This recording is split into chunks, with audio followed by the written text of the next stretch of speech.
A Yankee in the Trenches. By R. Darby Holmes. Chapter 1. Joining the British Army. Once, on the Somme in the fall of 1916, when I had been over the top and was being carried back somewhat disfigured, but still in the ring, a Cockney stretcher-bearer shot this question at me. "Hi Si, Yank. What bloody hell are you in this bloomin' row for? Hasn't there no trouble to you?" And for the life of me I couldn't answer. After more than a year in the British service I could not, on the spur of the moment, say exactly why I was there. To be perfectly frank with myself, and with the reader, I had no very lofty motives when I took the king a shilling. When the Great War broke out, I was mildly sympathetic with England and mighty sorry in an indefinite way for France and Belgium, but my sympathies were not strong enough in any direction to get me into uniform with the chance of being killed. Nor, at first, was I able to work up any compelling hate for Germany. The abstract idea of democracy did not figure in my calculations at all. However, as the war went on, it became apparent to me, as I suppose it must have to everybody, that the world was going through one of its epical upheavals, and I figured that with so much history in the making, any unattached young man would be missing it if he did not take a part in the big game. I had the fondness for adventure usual in young men. I liked to see the wheels go round, and so it happened that, when the war was about a year and a half old, I decided to get in, before it was too late. On second thought, I won't say that it was purely love for adventure that took me across.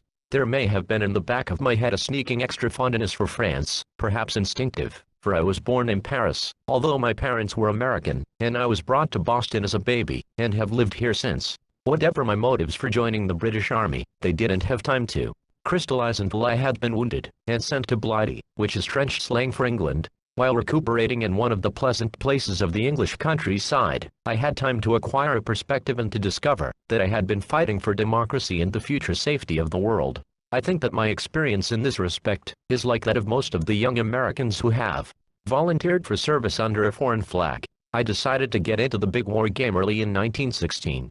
My first thought was to go into the ambulance service, as I knew several men in that work. One of them described the driver's life about as follows. He said, "The blessés curse you, because you jolt them. The doctors curse you, because you don't get the blessés in fast enough. The transport service curse you, because you get in the way. You eat standing up, and don't sleep at all. You're as likely as anybody to get killed, and all the glory you get is the war cross, if you're lucky, and you don't get a single chance to kill a Hun." That settled the ambulance for me. I hadn't wanted particularly to kill a Hun, until it was suggested that I mightn't. Then I wanted to slaughter a whole division. So I decided on something where there would be fighting. And having decided, I thought I would go the whole hog and work my way across to England on a horse transport. One day in the first part of February I went, at what seemed an early hour, to an office on Commercial Street, Boston, where they were advertising for horse tenders for England. About 300 men were earlier than I, it seemed, as though every beachcomber and patriot in New England was trying to get across. I didn't get the job, but filed my application, and was lucky enough to be signed on for a sailing on February 22 on the steamship Cambrian, bound for London. Reduced facsimile of discharge certificate of character. We spent the morning of Washington's birthday loading the horses. These government animals were selected stock and full of ginger.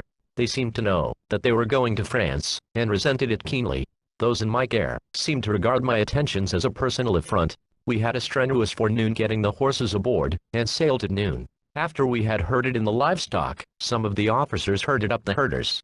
I drew a pink slip with 2 numbers on it, one showing the compartment where I was supposed to sleep, the other indicating my bunk. That compartment certainly was a glory hole. Most of the men had been drunk the night before, and the place had the rich, balmy fragrance of a waterfront saloon. Incidentally, there was a good deal of unauthorized and undomesticated livestock. I made a limited acquaintance with that pretty playful little creature, the cootie, who was to become so familiar in the trenches later on. He wasn't called a cootie aboard ship, but he was the same bird. Perhaps the less said about that trip across the better. It lasted 21 days. We fed the animals 3 times a day, and cleaned the stalls once on the trip. I got chewed up some, and stepped on a few times. Altogether the experience was good intensive training for the trench life to come, especially the bunks. Those sleeping quarters sure were close and crawly. We landed in London on Saturday night about 9:30. The immigration inspectors gave us a quick examination and we were turned back to the shipping people, who paid us off £2, equal to about $10 real change. After that we rode on the train half an hour, and then marched through the streets, darkened to fool the Zeps. Around 1 o'clock we brought up at Thrall. Street, at the lodgings, where we were supposed to stop, until we were started for home. The place where we were quartered, was a typical London doss house. There were 40 beds in the room with mine, all of them occupied. All hands were snoring, and the fellow in the next cot was going it with the cutout wide open, breaking all records. Most of the beds sagged like a hammock, mine humped up in the middle like a pile of bricks. I was up early, and was directed to the place across the way, where we were to eat. It was labeled Mother Wolf's, the universal provider. She provided just one meal of weekday, moldy bread, and rancid bacon for me. After that I went to a hotel. I may remark in passing that horse tenders, going or coming, or in between whiles, do not live on the fat of the land. I spent the day, it was Sunday, seeing the sights of Whitechapel, Middlesex Street or Petticoat Lane, and some of the slums. Next morning it was pretty clear to me that £2 don't go far in the big town. I promptly boarded the first bus for Trafalgar Square. The recruiting office was just down the road in Whitehall at the old Scotland Yard office. I had an idea, when I entered the recruiting office, that the sergeant would receive me with open arms. He didn't. Instead he looked me over with unqualified scorn and spat out, Yankee, and I in my innocence briefly answered, "Yep, we agent can no neutrals," he said, with a sneer, and then, "Better go back to America and help Wilson write his blinkin' notes." Well, I was mad enough to poke that sergeant in the eye. But I didn't. I retired gracefully and with dignity. At the door another sergeant hailed me, whispering behind his hand, "Hi Si, mighty, come around in the mornin'. I'll get you in." And so it's happened. Next day my man was waiting, and marched me boldly up to the same chap who had refused me the day before. "Here's a recruit for ye, Jim," says my friend. Jim never batted an eye. He began to ask questions and to fill out a blank. When he got to the birthplace, my guide cut in and said, "Canada." The only place I knew in Canada was Campobello Island, a place where we camped one summer, and I gave that. I don't think that anything but rabbits once ever born on Campobello, but it went. For that matter, anything went. I discovered afterward that the sergeant who had captured me on the street got 5 bob shillings for me. The physical examination upstairs was elaborate. They told me to strip, weighed me, and said I was fit. After that I was taken into an officer, a real officer this time, who made me put my hand on a Bible and say yes to an oath. He rattled off. Then he told me I was a member of the Royal Fusiliers, gave me 2 shillings, 6pence, and ordered me to report at the Horse Guards parade next day. I was in the British Army just like that. I spent the balance of the day seeing the sights of London, and incidentally, spending my coin.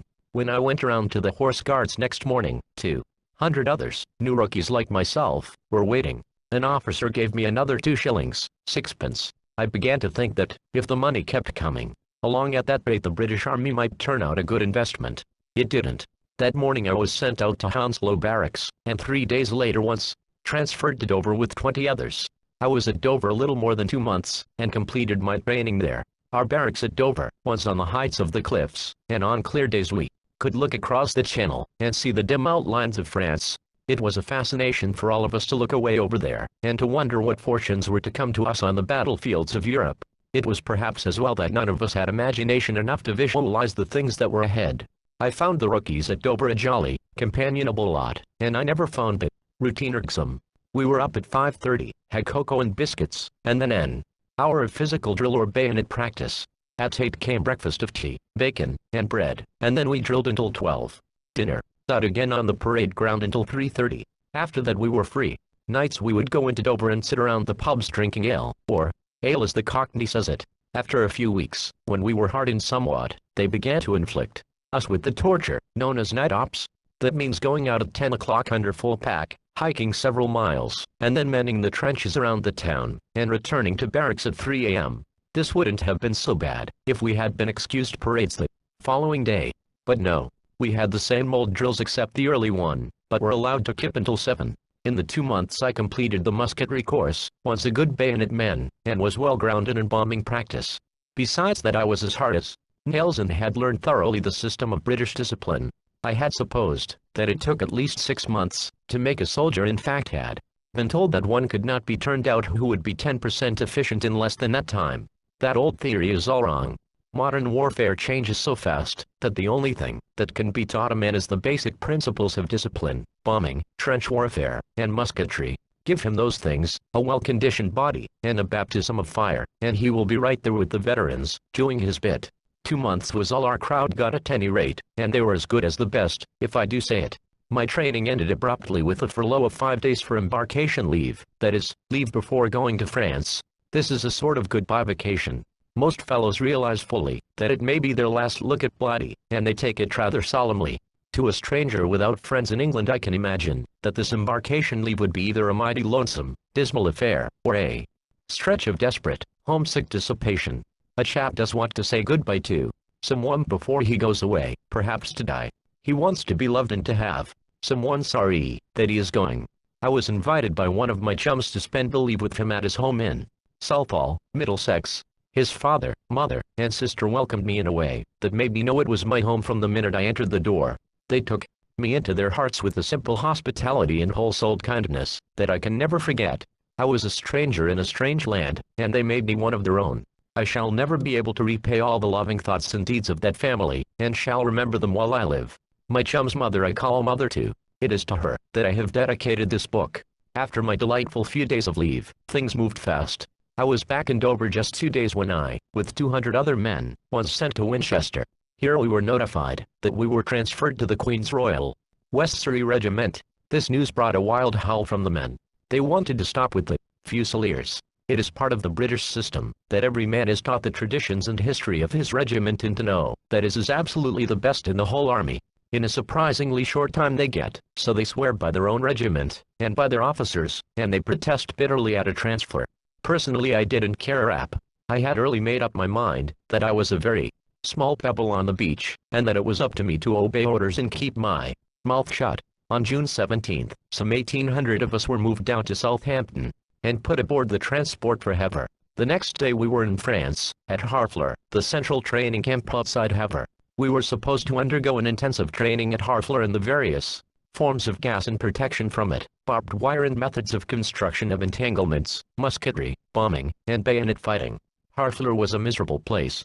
They refused to let us go in town after drill.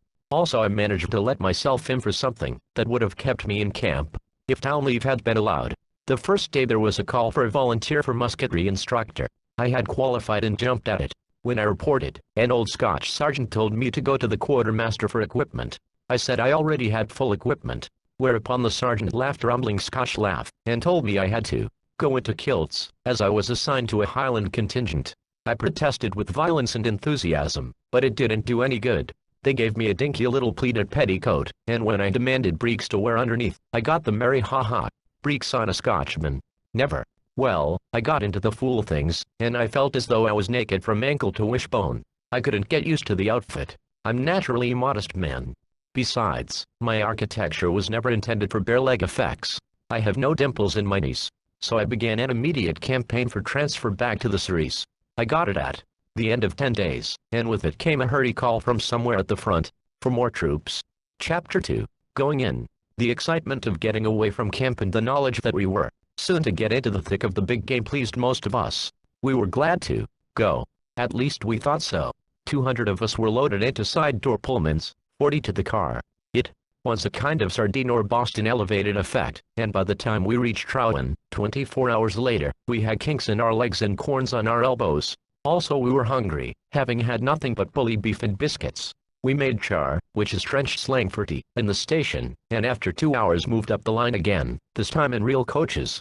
Next night we were billeted at Barlin. Don't get that mixed up with Berlin. It's not the same in an abandoned convent within range of the German guns. The roar of artillery was continuous, and sounded pretty close. Now and again a shell would burst nearby with a kind of hollow spung, but for some reason we didn't seem to mind.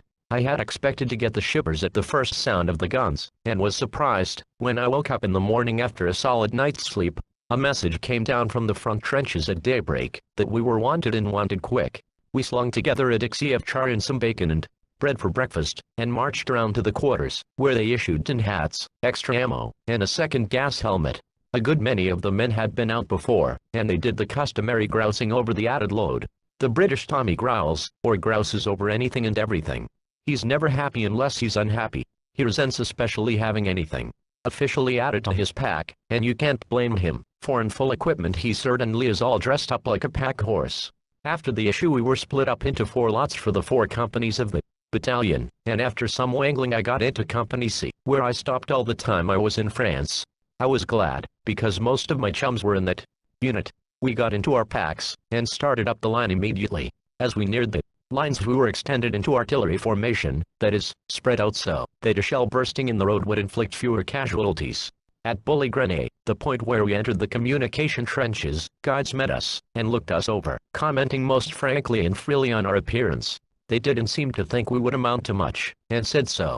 They agreed that the bloomin' Yank must be a bloody fool to come out there.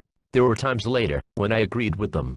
It began to rain as we entered the communication trench, and I had my first taste of mud. That is literal, for with mud knee-deep in a trench just wide enough for 2 men to pass, you get smeared from head to foot. Incidentally, as we approached nearer the front, I got my first smell of the dead. It is something you never get away from in the trenches. So many dead have been buried so hastily and so lightly, that they are constantly being uncovered by shell bursts. The acrid stench pervades everything, and is so thick you can fairly taste it. It makes nearly everybody deathly sick at first, but one becomes used to it as to anything else. This communication trench was over 2 miles long, and it seemed like 20. We finally landed in a support trench called Mechanics. Every trench has a name, like a street, and from there into the first line trench. I have to admit a feeling of disappointment in that first trench. I don't know what I expected to see, but what I did see was just a long, crooked ditch with a low step running along one side, and with sandbags on top. Here and there was a muddy, bedraggled Tommy half asleep, nursing a dirty and muddy rifle on sentry go. Everything was very quiet at the moment, no rifles popping, as I had expected, no bullets flying, and, as it happened, absolutely no shelling in the whole sector. I forgot to say that we had come up by daylight. Ordinarily troops are moved at night, but the communication trench from Bully Grenade was very deep, and was protected at points by little hills, and it was possible to move men in the daytime. Arrived in the front trench, the sergeant major appeared, crawling out of his dugout, the usual place for a sergeant major, and greeted us with, "Keep your nappers down, you rooks. Don't look over the top. It ain't healthy." It is the regular warning to new men. For some reason the first emotion of the rookie is an overpowering curiosity. He wants to take a peep into no man's land. It feels safe enough when things are quiet. But there's always a Fritzy over yonder with a telescope-sighted rifle, and it's about 10 to 1 he'll get you if you stick the old napper up in daylight. The Germans, by the way, have had the edge on the Allies in the matter of sniping, as in almost all lines of artillery and musketry practice. The Boche sniper is nearly always armed with a periscope telescope rifle. This is a specially built super-accurate rifle mounted on a periscope frame. It is thrust up over the parapet, and the image of the opposing parapet is cast on a little ground glass screen on which are 2 crossed lines. At 150 yards or less the image is brought up to touching distance seemingly. Fritz simply trains his piece on some low place or anywhere that a head may be expected. When one appears on the screen, he pulls the trigger and you click it, if you happen to be on the other or receiving end. The shooter never shows himself. I remember the first time I looked through a periscope, I had no sooner thrust the thing up than a bullet crashed into the upper mirror, splintering it. Many times I have stuck up a cap on a stick and had it pierced. The British sniper, on the other hand, at least in my time, had a plain telescope rifle, and had to hide himself behind old masonry, tree trunks, or anything convenient, and camouflaged himself in all sorts of ways. At that he was constantly in danger. I was assigned to Platoon 10, and found they were a good-lived bunch. Corporal Wells was the best of the lot, and we became fast friends. He helped me learn a lot of my new duties and the trench lingo, which is like a new language, especially to a Yank. Wells started right in to make me feel at home, and took me along with 2 others of the new men down to our apartments, a dugout built for about 4, and housing 10. My previous idea of a dugout had been a fairly roomy sort of cave, somewhat damp, but comparatively comfortable. Well, this hole was about 4.5 feet high. You had to get in doubled up on your hands and knees, about 5 by 6 feet on the sides, and there was no floor, just muck. There was some sodden, dirty straw and a lot of old moldy sandbags. 7 men in there. Equipment were packed in here, and we made 10. There was a charcoal brazier going in the middle with 2 or 3 mess stands of char boiling away. Everybody was smoking, and the place stunk to high heaven, or it would have, if there hadn't been a bit of burlap over the door. I crowded up into a corner with my back against the mud wall and my knees under my chin. The men didn't seem over glad to see us, and groused a good deal about the extra crowding. They regarded me with extra disfavor, because I was a lance corporal, and they disapproved of any young whippersnapper just out from Blighty with no trench experience pitchforked in with even a slight superior rank. I had thought up to then that a lance corporal was pretty near as important as a brigadier. "We'll soon take that stripe off ye, me bold lad," said one big cockney. They were a decent lot after all. Since we were just out from Blighty, they showered us with questions as to how things looked to home. And then somebody asked what was the latest song. Right here was where I made my hit. And got in right. I sing a bit, and I piped up with the newest thing from the music halls. Take me back to Blighty. Here it is. Take me back to dear old Blighty. Put me on the train for London town. Just take me over there. And drop me anywhere. Manchester, Leeds, or Birmingham. I don't care. I want to go see me best gal. Cuddlin' up soon we'll be. Hitty-idle-de-iddy. Take me back to Blighty. That's the place for me. It doesn't look like much, and I'm afraid my rendition of Cockney dialect into print isn't quite up to Kipling's. But the song had a pretty little lilting melody, and it went big. They made me sing it about a dozen times, and we're all joining in at the end. Then they got sentimental and gloomy. "Godlum," says the big fellow who had threatened my beloved stripes. "What a life. Squatting there in the bloody mud like a blinkin' frog. Fightin' for what? What, I asks yer. Godlum. I'd give me bloomin' napper to stroll down the strand to jine with me swagger stick and drop in a private bar and ave me go of egg and egg. Garn, cuts and another Tommy. Yer blinkin' I whiff yer once, Yankee, and yer egg and egg. Drop me down in Great Lime Street, Liverpool, and it's me for the golden sheaf, and a pint of bitter, and me old in a reeds and over th. Bar. I'm accordin' er when, etc., etc. And then a fresh-faced lad chirps up, "T.O. whiff yer lonin' in yer wusky. Gimme a jungo cider on the sunny side of the Irick in Old Surrey. Gimme a apple tart to go with it. God, I'm fed up on bully beef." And so it went. All about pubs and barmaids and the things they'd eat and drink, and all of it Blighty. They were in the midst of a discussion of what part of the body was most desirable to part with for a permanent Blighty wound, when a young officer pushed aside the burlap and wedged in. He was a lieutenant, and was in command of our platoon. His name was Blofeld. Blofeld was most democratic. He shook hands with the new men and city. Hoped we'd be live wires, and then he told us what he wanted. There was to be a raid the next night, and he was looking for volunteers. Nobody spoke for a long minute, and then I offered. I think I spoke more, to break the embarrassing silence than anything else. I think too, that I was led a little by a kind of youthful curiosity, and it may be, that I wanted to appear brave in the eyes of these men who so evidently held me more or less in contempt as a newcomer. Blofeld accepted me, and one of the other new men offered. He was taken too. It turned out that all the older men were married, and that they were not expected to volunteer. At least there was no disgrace attaching to a refusal. After Blofeld left, Sergeant Page told us we'd better get down to Kip while we could. Kip in this case, meant closing our eyes and dozing. I sat humped up in my original position through the night. There wasn't room to stretch out. Along toward morning I began to itch, and found I had made the acquaintance of that gay and festive little soldier's enemy, the cootie. The cootie, or the chat as he is called by the officers, is the common body louse. Common is right. I never got rid of mine, until I left the service. Sometimes when I get to thinking about it, I believe I haven't yet. Chapter 3. A Trench Raid. In the morning the members of the raiding party were taken back a mile or so, to the rear, and were given instruction and rehearsal. This was the first raid that Bat had ever tried, and the staff was anxious to have it a success. There were 50 in the party, and Blofeld, who had organized the raid, beat our instructions into us, until we knew them by heart. The object of a raid is to get into the enemy's trenches by stealth if possible, kill as many as possible, take prisoners if practicable, do a lot of damage, and get away with a whole hide. We got back to the front trenches just before dark.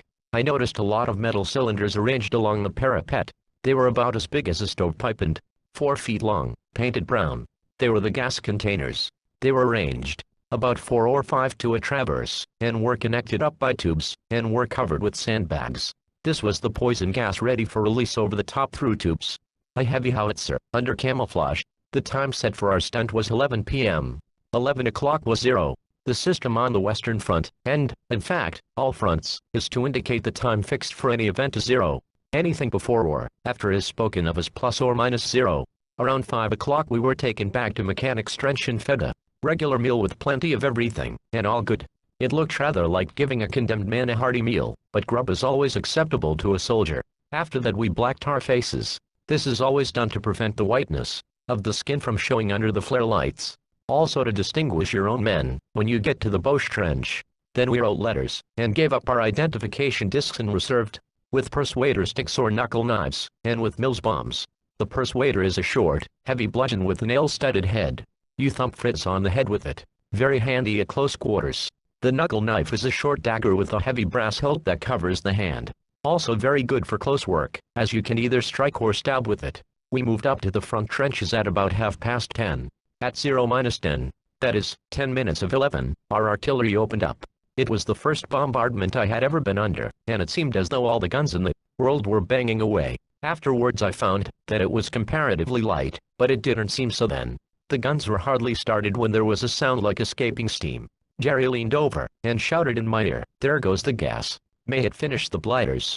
Blofeld came dashing up just then, very much excited, because he found we had not put on our masks, through some slip-up in the orders. We got into them, quick, but as it turned out there was no need. There was a 15-mile wind blowing, which carried the gas away from us very rapidly. In fact, it blew it across the Boche trenches so fast that it didn't bother them either. The barrage fire kept up right up to 0, as per schedule. At 30 seconds of 11 I looked at my watch and the din was at its height. At exactly 11 it stopped short.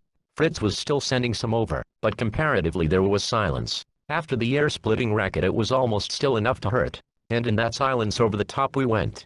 Lanes had been cut through our wire, and we got through them quickly. The trenches were about 120 yards apart, and we still had nearly 100 to go. We dropped and started to crawl. I skinned both my knees on something, probably old wire, and both hands. I could feel the blood running into my puttees, and my rifle bothered me as I was afraid of jabbing Jerry, who was just ahead of me as first bayonet man.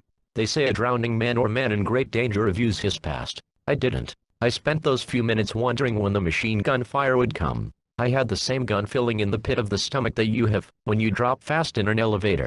The skin on my face felt tight, and I remember that I wanted to pucker my nose and pull my upper lip down over my teeth. We got clean up to their wire before they spotted us. Their entanglements had been flattened by our barrage fire, but we had to get up to pick our way through, and they saw us. Instantly the very lights began to go up in scores, and hell broke loose. They must have turned 20 machine guns on us, or at us, but their aim evidently was high, for they only clicked 2 out of our immediate party. We had started with 10 men, the other 50 being divided into 3 more parties farther down the line. When the machine gun started, we charged. Jerry and I were ahead as bayonet men, with the rest of the party following with buckets of Mills bombs and stakesas. It was pretty light, there were so many flares going up from both sides.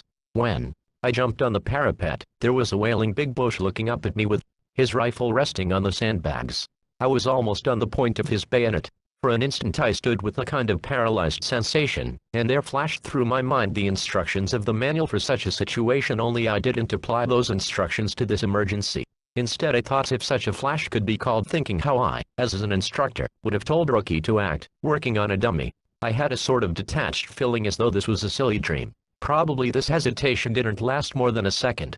Then, out of the corner of my eye, I saw Jerry lunge, and I lunged too. Why that Boche did not fire I don't know. Perhaps he did and missed. Anyhow I went down and in on him, and the bayonet went through his throat. Jerry had done his men in, and all hands piled into the trench. Then we started to race along the traverses. We found a machine gun and put an 11-pound high explosive Stokes under it.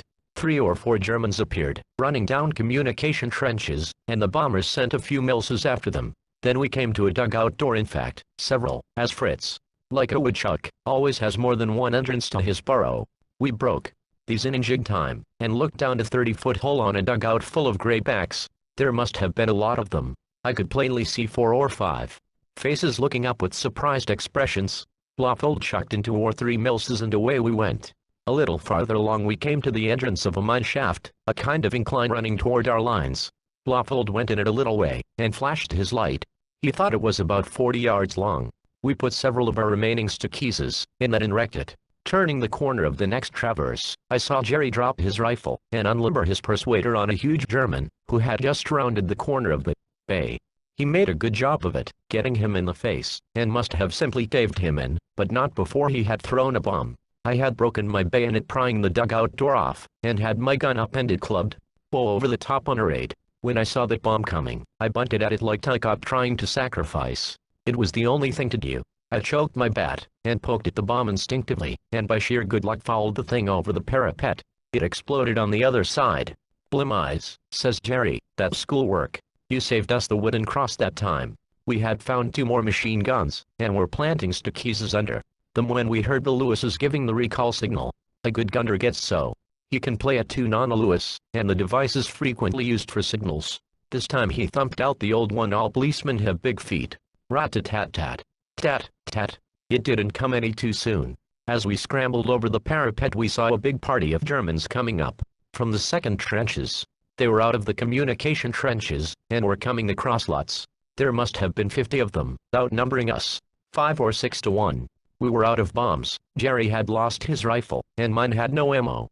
Blofeld fired the last shot from his revolver, and, believe me, we hooked it for home. We had been in their trenches just 3.5 minutes. Just as we were going through their wire, a bomb exploded near and got Jerry in the head. We dragged him in, and also the 2 men that had been clicked on. The first fire, Jerry got bloody on his wound, but was back in 2 months. The second time he wasn't so lucky. He lies now somewhere in France with a wooden cross over his head. Did that muddy old trench look good when we tumbled in? Oh, boy. The staff was tickled to pieces, and complimented us all. We were sent out of the lines that night, and in billets got hot food, high-grade fags, a real bath, a good stiff ration, and letters from home. Next morning we heard the results of the raid. One party of 12 never returned. Besides that, we lost 7 men killed. The German loss was estimated at about 100 casualties, 6 machine guns and several dugouts destroyed, and 1 mineshaft put out of business. We also brought back documents of value found by one party in an officer's dugout. Blofeld got the military cross for the night's work, and several of the enlisted men got the DCM. Altogether it was a successful raid. The best part of it was getting back. Chapter 4. A few days rest in billets. After the strafing we had given Fritz on the raid, he behaved himself reasonably well for quite a while.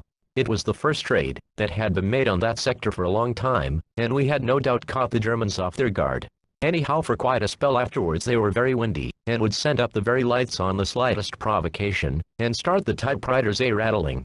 Fritz was right on the job with his eye peeled all the time. In fact, he was so keen that another raid that was attempted 10 days later failed completely, because of rapidly concentrated and heavy machine gun fire, and in another, a day or 2 later, our men never got beyond our own wire and had 38 casualties out of 50 men engaged. But so far as anything but defensive work was concerned, Fritz was very meek. He sent over very few minis or rifle grenades, and there was hardly any shelling of the sector. Directly after the raid, we who were in the party had a couple of days on our own at the little village of Bully-Grenay, less than 3 miles behind the lines. This is directly opposite Linz, the better-known town which figures so often in the dispatches. Bully-Grenay had been a place of perhaps 1,000 people. It had been fought over and through and around early in the war, and was pretty well battered up. There were a few houses left unhit and the town hall and several shops. The rest of the place was ruins, but about 200 of the inhabitants still stuck to their old homes. For some reason the Germans did not shell Bully-Grenay, that is, not often. Once in a while they would lob one in, just to let the people know they were not forgotten. There was a suspicion that there were spies in the town, and that accounted for the Germans laying off, but whatever was the cause, the place was safer than most villages so near the lines. Those 2 days in repose at Bully-Grenay were a good deal of a farce. We were entirely on our own, it is true. No parade, no duty of any kind but the quarters. We were billeted in the cellars of the battered-down houses. They weren't shell-proof. That didn't matter much, as there wasn't any shelling, but there might have been. The cellars were dangerous enough without, what with tottering walls and overhanging chunks of masonry. Moreover, they were a long way from waterproof. Imagine trying to find a place to sleep in an old ruin half full of rainwater. The dry places were piled up with brick and mortar, but we managed to clean up some half-sheltered spots for Kip, and we lived through it. The worst feature of these billets was the rats. They were the biggest I ever saw. Great, filthy, evil-smelling, grayish-red fellows, as big as a good-sized cat. They would hop out of the walls and scuttle across your face with their wet, cold feet, and it was enough to drive you insane. One chap in our party had a natural horror of rats, and he nearly went crazy. We had to keep with our greatcoats pulled up over our heads, and then the beggars would go down and nibble at our boots. The first day somebody found a fox terrier, evidently lost and probably the pet of some officer. We weren't allowed to carry muskets, although we had a kitten that we smuggled along for a long time. This terrier was a well-bred little fellow, and we grabbed him. We spent a good part of both mornings digging out rats for him, and staged some of the grandest fights ever.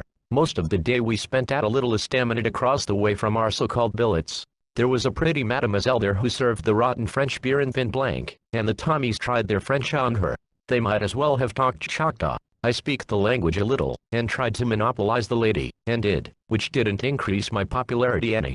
I say, Yank, someone would call. Don't be a blinkin' og. Give somebody else a chance. Whereupon I would pursue my conquest all the more ardently. I was making a large hit, as I thought, when in came an officer. After that I was ignored, to the huge delight of the Tommies, who joshed me unmercifully. They discovered that my middle name was Darby, and they christened me Darby the Yank. Darby I remained, as long as I was with them. Some of the questions the men asked about the States were certainly funny. One chap asked what language we spoke over here. I thought he was spoofing, but he actually meant it. He thought we spoke something like Italian, he said. I couldn't resist the temptation, and filled him up with a line of ghost stories about wild Indians just outside Boston. I told him I left, because of a raid in which the Redskins scalped people on Boston Common. After that he used to pester the life out of me for Wild West yarns with the scenes laid in New England. One chap was amazed, and, I think, a little incredulous, because I didn't know a man named Fisk in Des Moines. We went back to the trenches again, and were there 5 days. I was out one night on barbed wire work, which is dangerous at any time, and was especially so with Fritz in his condition of jumpy nerves. You have to do most of the work, lying on your back in the mud, and if you jingle the wire, Fritz traverses no man's land with his rapid firers with a fair chance of bagging something. I also had one night on patrol, which later became my favorite game. I will tell more about it in another chapter. At the end of the 5 days the whole battalion was pulled out for rest. We marched a few miles to the rear, and came to the village of Petite Scenes. This town had been fought through, but for some reason had suffered little. Few of the houses had been damaged, and we had real billets. My section, 10 men besides myself, drew a big attic in a clean house. There was loads of room and the roof was tight and there were no rats. It was Oriental luxury after Bully Grenay and the trenches, and for a wonder nobody had a word of grousing over kipping on the bare floor. The house was occupied by a very old peasant woman and a very little girl, 3 years old, and as pretty as a picture. The old woman looked ill and sad and very lonesome. One night as we sat in her kitchen drinking black coffee and cognac, I persuaded her to tell her story. It was, on the whole, rather a cruel thing to ask, I'm afraid. It is only one of many such that I heard over there. France has, indeed, suffered. I set down here, as nearly as I can translate, what the old woman said. Monsieur, I'm very very old now, almost 80, but I'm a patriot and I love my France. I do not complain that I have lost everything in this war. I do not care now, for I am old, and it is for my country, but there is much sadness for me to remember, and it is with great bitterness that I think of the pig element. Beast that he is. 2 years ago I lived in this house, happy with my daughter and her husband and the little baby, and my husband, who worked in the mines. He was too old to fight, but when the Great War came he tried to enlist, but they would not listen to him, and he returned to work, that the country should not be without coal. The Beaufils, son-in-law, he enlisted and said goodbye, and went to the service. By and by the Boche come, and in a great battle not far from this very house the Beaufils is wounded very badly, and is brought to the house by comrades to die. The Boche come into the village, but the Beaufils is too weak to go. The Boche come into the house, sees my daughter, and there they go, monsieur. The things one may not say and we so helpless. Her father tries to protect her, but he is knocked down. I try, but they hold my feet over the fire until the very flesh cooks. See for yourselves the burns on my feet still. My husband dies from the blow he gets, for he is very old, over 90. Just then mon Beaufil sees a revolver that hangs by the side of the German officer, and putting all his strength together he leaps forward, and grabs the revolver, and there he shoots the officer and my poor little daughter and then he says goodbye, and through the head sends a bullet. The Germans did not touch me, but once after that, and then they knocked me to the floor, when they came after the pig officer. By and by come you English, and all is well for dear France once more, but I'm very desolate now. I'm alone, but for the petite fille, granddaughter, but I love the English, for they saved my home, and my dear country. I heard a good many stories of this kind often done, but this particular one, I think, brought home, to me at least, the general beastliness of the Hun closer than ever before. We all loved our little kitty very much, and when we saw the evidence of the terrible cruelties the poor old woman had suffered we saw red. Most of us cried a little. I think that one story made each of us, that heard it a mean, vicious fighter for the rest of our service. I know it did me. One of the first things a British soldier learns, is to keep himself clean. He can't do it, and he's as filthy as a pig all the time he is in the trenches, but he tries. He is always shaving, even under fire, and show him running water and he goes to it like a duck. More than once I have shaved in a periscope mirror pegged into the side of a trench, with the bullet snapping overhead, and rubbed my face with wet deal leaves afterward to freshen up. Back in billets the very first thing that comes off is the big clean-up. Uniforms are brushed up, and equipment put in order. Then comes the bath, the most thorough possible under the conditions. After that comes the cootie carnival, better known as the shirt hunt. The cootie is the soldier's worst enemy. He's worse than the Hun. You can't get rid of him wherever you are, in the trenches or in billets, and he sticks closer than a brother. The cootie is a good deal of an acrobat. His policy of attack is to hang on to the shirt, and to nibble at the occupant. Pull off the shirt, and he comes with it. Hence the shirt hunt. Tommy gets out in the open somewhere so as not to shed his little companions. Indoors there's always enough there anyhow, and he peels. Then he systematically runs down each seam the cootie's favorite hiding place catches the game, and ends his career by cracking him between the thumbnails. For some obscure psychological reason, Tommy seems to like company on one of these hunts. Perhaps it is because misery loves company, or it may be that he likes to compare notes on the catch. Anyhow, it is a common thing to see from a dozen to 20 soldiers with their shirts off, hunting cooties. Hi sigh, Harry, you'll hear someone sing out. Look ere, strike me bloomin', whelping, but this one air's got a black stripe along his back. Or, if this don't look like the one I showed ye 'fore we went into the blinkin' line, out he get loose, and then, as likely as not, a little farther away, behind the officers' quarters, you'll hear one say, I say, old chap, it's deucedly peculiar I should have so many of the beastly things, after putting on the Harrison's mouth sent in the lost parcel. The cootie isn't at all fastidious. He will bite the British aristocrat as soon as anybody else. He finds his way into all branches of the service, and I have even seen a dignified colonel wiggle his shoulders anxiously. Some of the cootie stories have become classical, like this one which was told from the North Sea to the Swiss border. It might have happened that a soldier was going over the top when one of his cootie friends bit him on the calf. The soldier reached down and captured the biter. Just as he stooped, I shell whizzed over where his head would have been, if he had not gone after the cootie. Holding the captive between thumb and finger, he said, Old feller, I can't give yer the Victoria Cross, but I can put yer back. And he did. The worst thing about the cootie is that there is no remedy for him. The shirt hunt is the only effective way for the soldier to get rid of his bosom friends. The various dopes and patent preparations guaranteed as good for cooties are just that. They give him an appetite. Chapter 5. Feeding the Tommies. Food is a burning issue in the lives of all of us. It is the main consideration. With the soldier, his life is simplified to two principal motives, that is, keeping alive himself, and killing the other fellow. The question uppermost in his mind every time and all of the time, is, when do we eat? In the trenches the backbone of Tommy's diet is bully beef, McConaughey's ration, cheese, bread or biscuit, jam, and tea.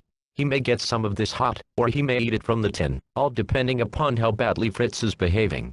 In billets the diet is more varied. Here he gets some fresh meat, lots of bacon, and the bully and the McConaughey's come along in the form of stew. Also there is fresh bread and some dried fruit and a certain amount of sweet stuff. It was this matter of grub that made my life a burden in the billets at Petite Scenes. I had been rather proud of being Lance Corporal. It was, to me, the first step along the road to being Field Marshal. I found, however, that a corporal is high enough to take responsibility and to get bawled out for anything that goes wrong. He's not high enough to command any consideration from those higher up, and he is so close to the men that they take out their grievances on him as a matter of course. He is neither fish, flesh, nor fowl, and his life is a burden. I had the job of issuing the rations of our platoon, and it nearly drove me mad. Every morning I would detail a couple of men from our platoon to be standing mess orderlies for the day. They would fetch the char and bacon from the field kitchen in the morning, and clean up the dixies after breakfast. The dixie, by the way, is an iron box or pot, oblong in shape, capacity about 4 or 5 gallons. It fits into the field kitchen, and is used for roasts, stews, char, or anything else. The cover serves to cook bacon in. Field kitchens are drawn by horses, and follow the battalion everywhere that it is safe to go, and to some places where it isn't. 2 men are detailed from each company to cook, and there is usually another man who gets the sergeant's mess. Besides the officer's cook, who does not as a rule use the field kitchen, but prepares the food in the house, taken as the officer's mess. As far as possible, the company cooks are men who were cooks in civil life, but not always. We drew a plumber and a navvy, road builder, and the grub tasted of both trades. The way our company worked the kitchen problem was to have stew for 2 platoons one day and roast dinner for the others, and then reverse the order next day, so that we didn't have stew all the time. There were not enough dixies for us all to have stew the same day. Every afternoon I would take my mess orderlies, and go to the quartermaster's stores and get our allowance, and carry it back to the billets in waterproof sheets. Then the stuff that was to be cooked in the kitchen went there, and the bread and that sort of material was issued direct to the men. That was where my trouble started. The powers that were had an uncanny knack of issuing an odd number of articles to go among an even number of men, and vice versa. There would be 11 loaves of bread to go to a platoon of 50 men divided into 4 sections. Some of the sections would have 10 men and some 12 or 13. The British Tommy is a scrapper when it comes to his rations. He reminds me of an English sparrow. He's always right and they're angling for his own. He will bully and browbeat if he can, and he will coax and cajole if he can't. It would be high sigh, corporal. There's 10 men in number 2 section and 14 in urn. And blim if you hain't give them 4 loaves, same as urn. Is it, right I arsk yer? Is it? Or, looky, do yer call that a loaf o' bread? Looks like the ASC, Army Service Corps, been using it for a pillar. Gimme another, will yer, corporal. When it comes to splitting 7 onions 9 ways, I defy anyone to keep peace in the family, and every doggone Tommy would hold out for his onion, whether he liked him or not. Same way with the bottle of pickles, to go among 11 men or a handful of raisins or apricots, or jam or butter or anything, except bully before McConaughey. I never heard anyone argue the toss on either of those commodities. Bully is high-grade corned beef in cans, and is okay, if you like it, but it does get tiresome. McConaughey ration is put up a pound to the can and bears a label which assures the consumer that it is a scientifically prepared, well-balanced ration. Maybe so. It is my personal opinion that the inventor brought to his task an imperfect knowledge of cookery and a perverted imagination. Open a can of McConaughey, and you find a gooey gob of grease, like rancid lard. Investigate and you find chunks of carrot and other unidentifiable material, and now and then a bit of mysterious meat. The first man who ate an oyster had courage, but the last man who ate McConaughey's unheeded had more. Tommy regards it as a very inferior grade of garbage. The label notwithstanding, he's right. Many people have asked me what to send our soldiers in the line of food. I'd say stick to sweets. Cookies of any durable kind, I mean that will stand chance. Moisture the sweeter the better, and if possible those containing raisins or dried fruit, figs, dates, etc., are good. And, of course, chocolate. Personally, I never did have enough chocolate. Candy is acceptable, if it is of the sort to stand more or less rough usage which it may get, before it reaches the soldier. Chewing gum is always received gladly. The army issue of sweets is limited pretty much to jam, which gets to taste all alike. It is pathetic to see some of the messes Tommy gets together to fill his craving for dessert. The favorite is a slum composed of biscuit, water, condensed milk, raisins, and chocolate. If some of you folks at home would get one look at that concoction, let alone tasting it, you would dash out and spend your last dollar for a package to send to some lad over there, cooking under difficulties. After the excitement of dodging shells and bullets in the front trenches, life in billets seems dull. Tommy has too much time to get into mischief. It was at Petit's Scenes that I first saw the Divisional Follies. This was a vaudeville show by 10 men who had been actors in civil life, and who were detailed to amuse the soldiers. They charged a small admission fee and the profit went to the Red Cross. There ought to be more recreation for the soldiers of all armies. The YMCA is to take care of that with our boys. By the way, we had a YMCA hut at Petit's Scenes, and I cannot say enough for this great work. No one who has not been there can know what a blessing it is to be able to go into a clean, warm, dry place and sit down to reading, or games and to hear good music. Personally, I'm a little bit sorry that the secretaries are to be in khaki. They weren't when I left, and it sure did seem good to see a man in civilian's clothes. You get after a while, so you hate the sight of a uniform. Another thing about the YMCA.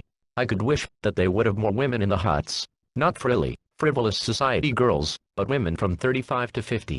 A soldier likes kisses as well as the next. And he takes them, when he finds them. And he finds too many. But what he really wants, though, is the chance to sit down and tell his troubles to some nice, sympathetic woman who is old enough to be level-headed. Nearly every soldier reverts more or less to a boyish point of view. He hankers for somebody to mother him. I should be glad to see many women of that type in the YMCA work. It is one of the great needs of our army, that the boys should be amused, and kept clean mentally and morally. I don't believe there is any organization better qualified to do this than the YMCA. Most of our chaps spent their time on their own either in the YMCA hut, or in the estaminets, while we were in Petit's Scenes. Our stop there was hardly typical of the rest in billets. Usually rest means that you are set to mending roads or some such fatigue duty. At Petit's Scenes, however, we had it cushy.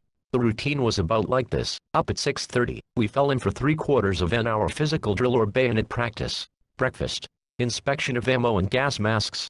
1 hour drill. After that, on our own, with nothing to do but smoke, read, and gamble. Tommy is a great smoker. He gets a fag issue from the government, if he is lucky, of 2 packets or 20 a week. This lasts him with care about 2 days. After that he goes smokeless, unless he has friends at home to send him a supply. I had friends in London who sent me about 500 fags a week, and I was consequently popular while they lasted. This took off some of the curse of being a lance corporal. Tommy has his favorite in fags like anybody else. He likes above all wild woodbines. This cigarette is composed of glue, cheap paper, and a poor quality of hay. Next in his affection comes gold flakes, pretty near as bad. People over here who have boys at the front mustn't forget the cigarette supply. Send them along early and often. There'll never be too many. Smoking is one of the soldier's few comforts. 2 bits worth of Mackins a week will help one lad make life endurable. It's cheap at the price. Come through for the smoke fund whenever you get the chance. Cafe life among us at Petite Scenes was mostly drinking and gambling. That is not half as bad as it sounds. The drinking was mostly confined to the slushy French beer and vin blanc and citron. Whiskey and absinthe were barred. The gambling was on a small scale, necessarily, the British soldier not being, at any time, a bloated plutocrat. At the same time the games were continuous. House was the most popular. This is a game similar to the lotto we used to play as children. The backers distribute cards having 15 numbers, forming what they call a school.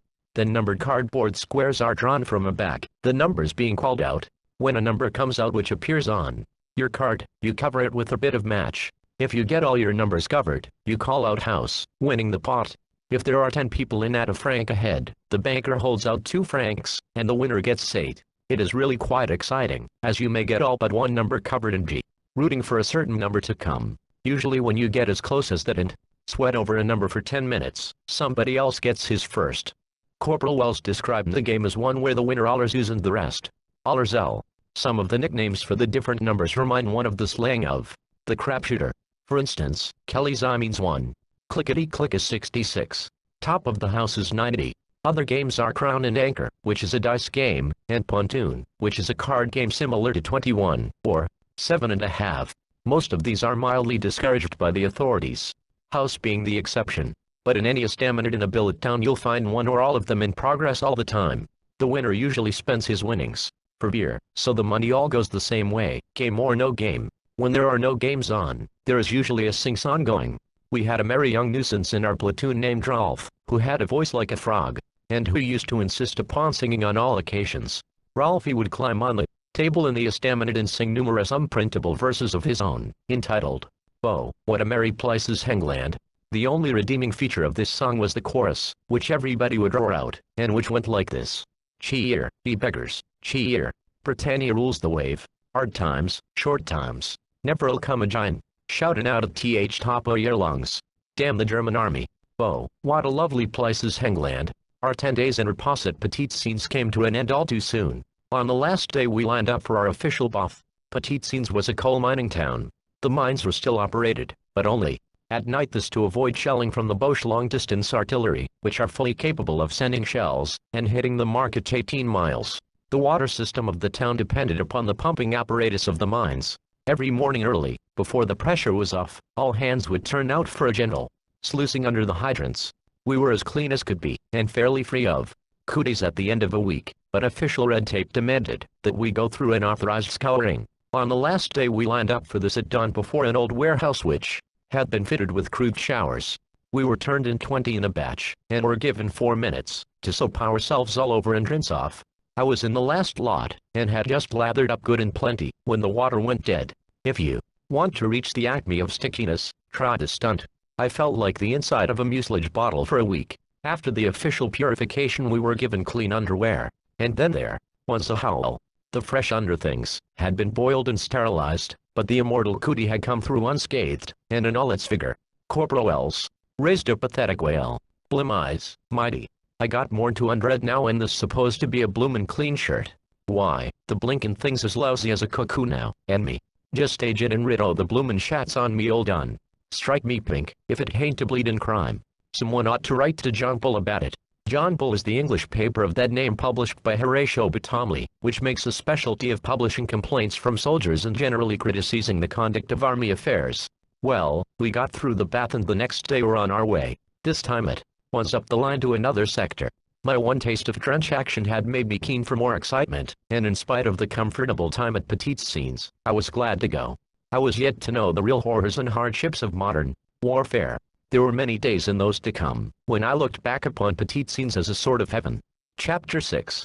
Hiking to Vimy Ridge. We left Petite Scenes about 9 o'clock Friday night, and commenced our march for what we were told would be a short hike. It was pretty warm and muggy. There was a thin, low-lying mist over everything, but clear enough above, and there was a kind of poor moonlight. There was a good deal of delay in getting away, and we had begun to sweat before we started, as we were equipped as usual with about 80-pound weight on the back and shoulders. That 80 pounds is theoretical weight. As a matter of practice, the pack nearly always runs 10 and even 20 pounds over the official equipment, as Tommy is a great little accumulator of junk. I had acquired the souvenir craze early in the game, and was toting excess baggage in the form of a bush helmet, a mess of shell noses, and a smashed German automatic. All this ran to weight. I carried a lot of this kind of stuff all the time I was in the service, and was constantly thinning out my collection, or adding to it. When you consider that a soldier has to carry everything he owns on his person, you'd say that he would want to fly light, but he doesn't. And that reminds me, before I forget it, I want to say something about sending boxes over there. It is the policy of the British, and, I suppose, will be of the Americans, to move the troops about a good deal. This is done, so that no one unit will become too much at home in any one line of trenches, and so gets careless. This moving about involves a good deal of hiking. Now if some chap happens to get a 20-pound box of good things, just before he is shifted, he's going to be in an embarrassing position. He'll have to give it away or leave it. So send the boxes 2 or 3 pounds at a time, and often. But to get back to Petite Scenes, we commenced our hike as it was getting dark.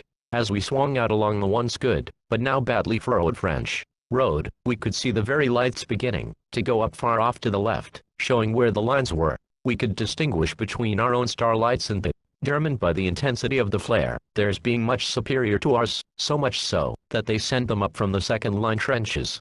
The sound of the guns became more distant as we swung away to the south, and louder again as the road twisted back toward the front. We began to sing the usual songs of the march, and I noticed that the American ragtime was more popular among the boys than their own music. Dixie frequently figured in these songs. It is always a good deal easier to march when the men sing, as it helps to keep time, and puts pep into a column, and makes the packs seem lighter. The officers see to it that the mouth organs get tuned up the minute a hike begins. At the end of each hour we came to a halt for the regulation 10 minutes rest. Troops in heavy marching order move very slowly, even with the music and the hours drag. The 10 minutes rest though goes like a flash. The men keep an eye on the watches, and wangle for the last second. We passed through 2 ruined villages with the battered walls sticking up like broken teeth and the grey moonlight shining through empty holes that had been windows. The people were gone from these places, but a dog howled over yonder.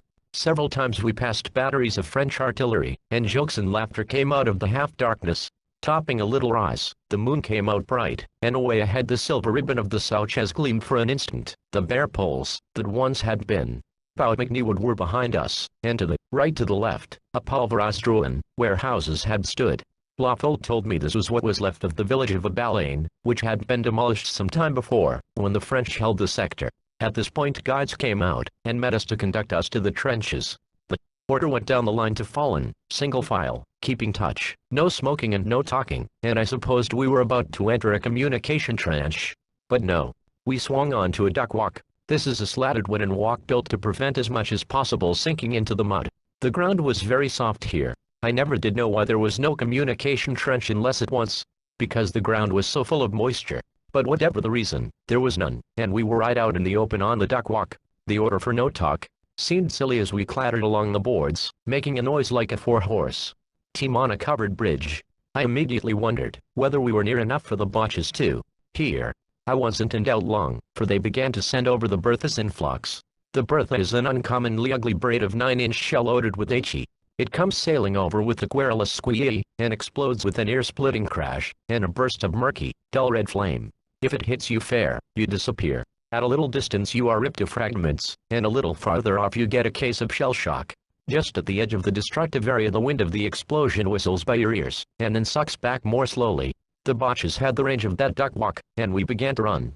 Every now and then they would drop one near the walk, and from 4 to 10 casualties would go down. There was no stopping for the wounded. They lay where they fell.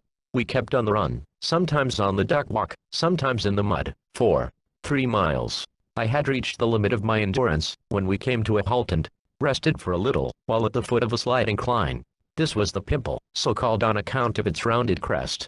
The Pimple forms a part of the well-known Vimy Ridge as a semi-detached extension of its end lies between it and the Sauches sector. After a rest here we got into the trenches skirting the Pimple and soon came out on the quarries. This was a bowl-like depression formed by an old quarry. The place gave a natural protection, and all around the edge were dugouts which had been built by the French, running back into the hill, some of them more than 100 feet. In the darkness we could see braziers glowing softly red at the mouth of each burrow. There was a cheerful, mouth-watering smell of cookery on the air, a garlicky smell, with now and then a whiff of spicy wood smoke. We were hungry and thirsty, as well as tired, and shed our packs at the dugouts assigned us, and went at the grub and the char offered us by the men we were relieving, the Northumberland Fusiliers. The dugouts here in the quarries were the worst I saw in France. They were reasonably dry and roomy, but they had no ventilation except the tunnel entrance, and going back so far the air inside became simply stifling in a very short time. I took one inhale of the interior atmosphere, and decided right there that I would bivouac in the open. It was just getting down to Kip, when a sentry came up, and said I would have to get inside. It seemed that Fritz had the range of the quarries to an inch, and was in the habit of sending over minis at intervals, just to let us know he wasn't asleep. I had got settled down comfortably, and was dozing off when there came a call for C Company. I got the men from my platoon out as quickly as possible, and in half an hour we were in the trenches. Number 10 platoon was assigned to the center sector, number 11 to the left sector, and number 12 to the right sector. Number 9 remained behind in supports in the quarries. Now when I speak of these various sectors, I mean that at this point there was no continuous line of front trenches, only isolated stretches of trench separated by intervals of from 200 to 300 yards of open ground. There were no dugouts. It was impossible to leave these trenches, except under cover of darkness, or to get to them, or to get up rations. They were awful holes. Any raid by the Germans in large numbers at this time would have wiped us out, as there was no means of retreating or getting up reinforcements. The Tommies called the trenches grouse spots. It was a good name. We got into them in the dense darkness of just before dawn. The division we relieved gave us hardly any instruction, but beat it on the hot foot, glad to get away, and anxious to go before sunup. As we settled down in our cozy danger spots I heard Ralphie, the frog-voiced baritone, humming one of his favorite Coster songs. Oh, why did I leave my little back room in old Bloomsbury, where I could live for £1 a week in luxury? I wanted to live higher, so I married Marrier, out of the frying pan into the bloomin' fire. And he meant every word of it. In our new positions in the grouse spots the orders were to patrol the open ground between at least 4 times a night. That first night there was one more patrol necessary before daylight. Tired as I was, I volunteered for it. I had had one patrol before, opposite Bully Grenay, and thought I liked the game. I went over with one man, a fellow named Bellinger. We got out and started to crawl. All we knew was that the left sector was 200 yards away. Machine gun bullets were squealing and snapping overhead pretty continuously, and we had to hug the dirt. It is surprising to see how flat a man can keep and still get along at a good rate of speed. We kept straight away to the left, and presently got into wire, and then we heard German voices. Now, I went cold all over. Then some very lights went up, and I saw the bush parapet not 20 feet away. Worst of all, there was a little lane through their wire at that point, and there would be, no doubt, a saphead or a listening post near. I tried to lie still, and burrow into the dirt at the same time. Nothing happened. Presently the lights died, and Bellinger gave me a poke in the ribs. We started to crawfish. Why we weren't seen I don't know, but we had gone all of 100 feet before they spotted us. Fortunately we were on the edge of a shallow shell hole, when the sentry caught our movements and Fritz cut loose with the typewriters. We rolled in. A perfect torrent of bullets ripped up the dirt, and cascaded us with gravel and mud. The noise of the bullets crackling a yard above us was deafening. The fusillade stopped after a bit. I was all for getting out and away immediately. Bellinger wanted to wait a while. We argued for as much as 5 minutes, I should think, and then the lights having gone out, I took matters in my own hands and we went away from there. Another piece of luck. We weren't more than a minute on our way, when a pair of bombs went off, about over the shell hole. Evidently some bold Heaney had shot them over to make sure of the job in case the machines hadn't. It was a close pinch, 2 close pinches. I was in places afterwards where there was more action and more danger, but, looking back, I don't think I was ever sicker or scareder. I would have been easy meat, if they had rushed us. We made our way back slowly, and eventually caught the gleam of steel helmets. They were British. We had stumbled upon our left sector. We found out Then that the line curved, and that instead of the left sector being directly to the left of ours the center it was to the left, and to the rear. Also there was a telephone wire running from one to the other. We reported and made our way back to the center in about 5 minutes, by filling along the wire. That was our method afterwards, and the patrol was cushy for us. Chapter 7. Fascination of patrol work. I want to say a word right here about patrol work in general, because for some reason it fascinated me, and was my favorite game. If you should be fortunate or unfortunate enough, as the case might be to be squatting in a frontline trench this fine morning, and looking through a periscope, you wouldn't see much. Just over the top, not more than 20 feet away, would be your barbed wire entanglements, a thick network of wire stretched on iron posts nearly waist high, and perhaps 12 or 15 feet across. Then there would be an intervening stretch of from 50 to 150 yards of no man's land, a tortured, torn expanse of muddy soil, pitted with shell craters, and, over beyond, the German wire and his parapet, there would be nothing alive visible. There would probably be a few corpses lying about or hanging in the wire. Everything would be still, except for the flutter of some rag of a dead man's uniform. Perhaps not that. Daylight movements in no man's land are somehow disconcerting. Once I was in a trench where a leg, a booted German leg, stuck up stark and stiff out of the mud, not 20 yards in front. Some idiotic joker on patrol hung a helmet on the foot, and all the next day, that helmet dangled and swung in the breeze. It irritated the periscope watchers, and the next night it was taken down. Ordinarily, however, there is little movement between the wires, nor behind them, and yet you know that over yonder there are thousands of men lurking in the trenches and shelters. After dark these men, or some of them, crawl out like hunted animals and prowl in the black mystery of no man's land. They are the patrol. The patrol goes out armed and equipped lightly. He has to move softly and at times very quickly. It is his duty to get as close to the enemy lines as possible and find out if they are repairing their wire, or if any of their parties are out, and to get backward to the machine gunners, who immediately cut loose on the indicated spot. Sometimes he lies with his head to the ground over some suspected area, straining his ears for the faint scrape. That means a German mining party is down there, getting ready to plant a ton or so of high explosive, or, it may be, is preparing to touch it off at that very moment. Always the patrol is supposed to avoid encounter with enemy patrols. He carries 2 or 3 Mills bombs and a pistol, but not for use, except in extreme emergency.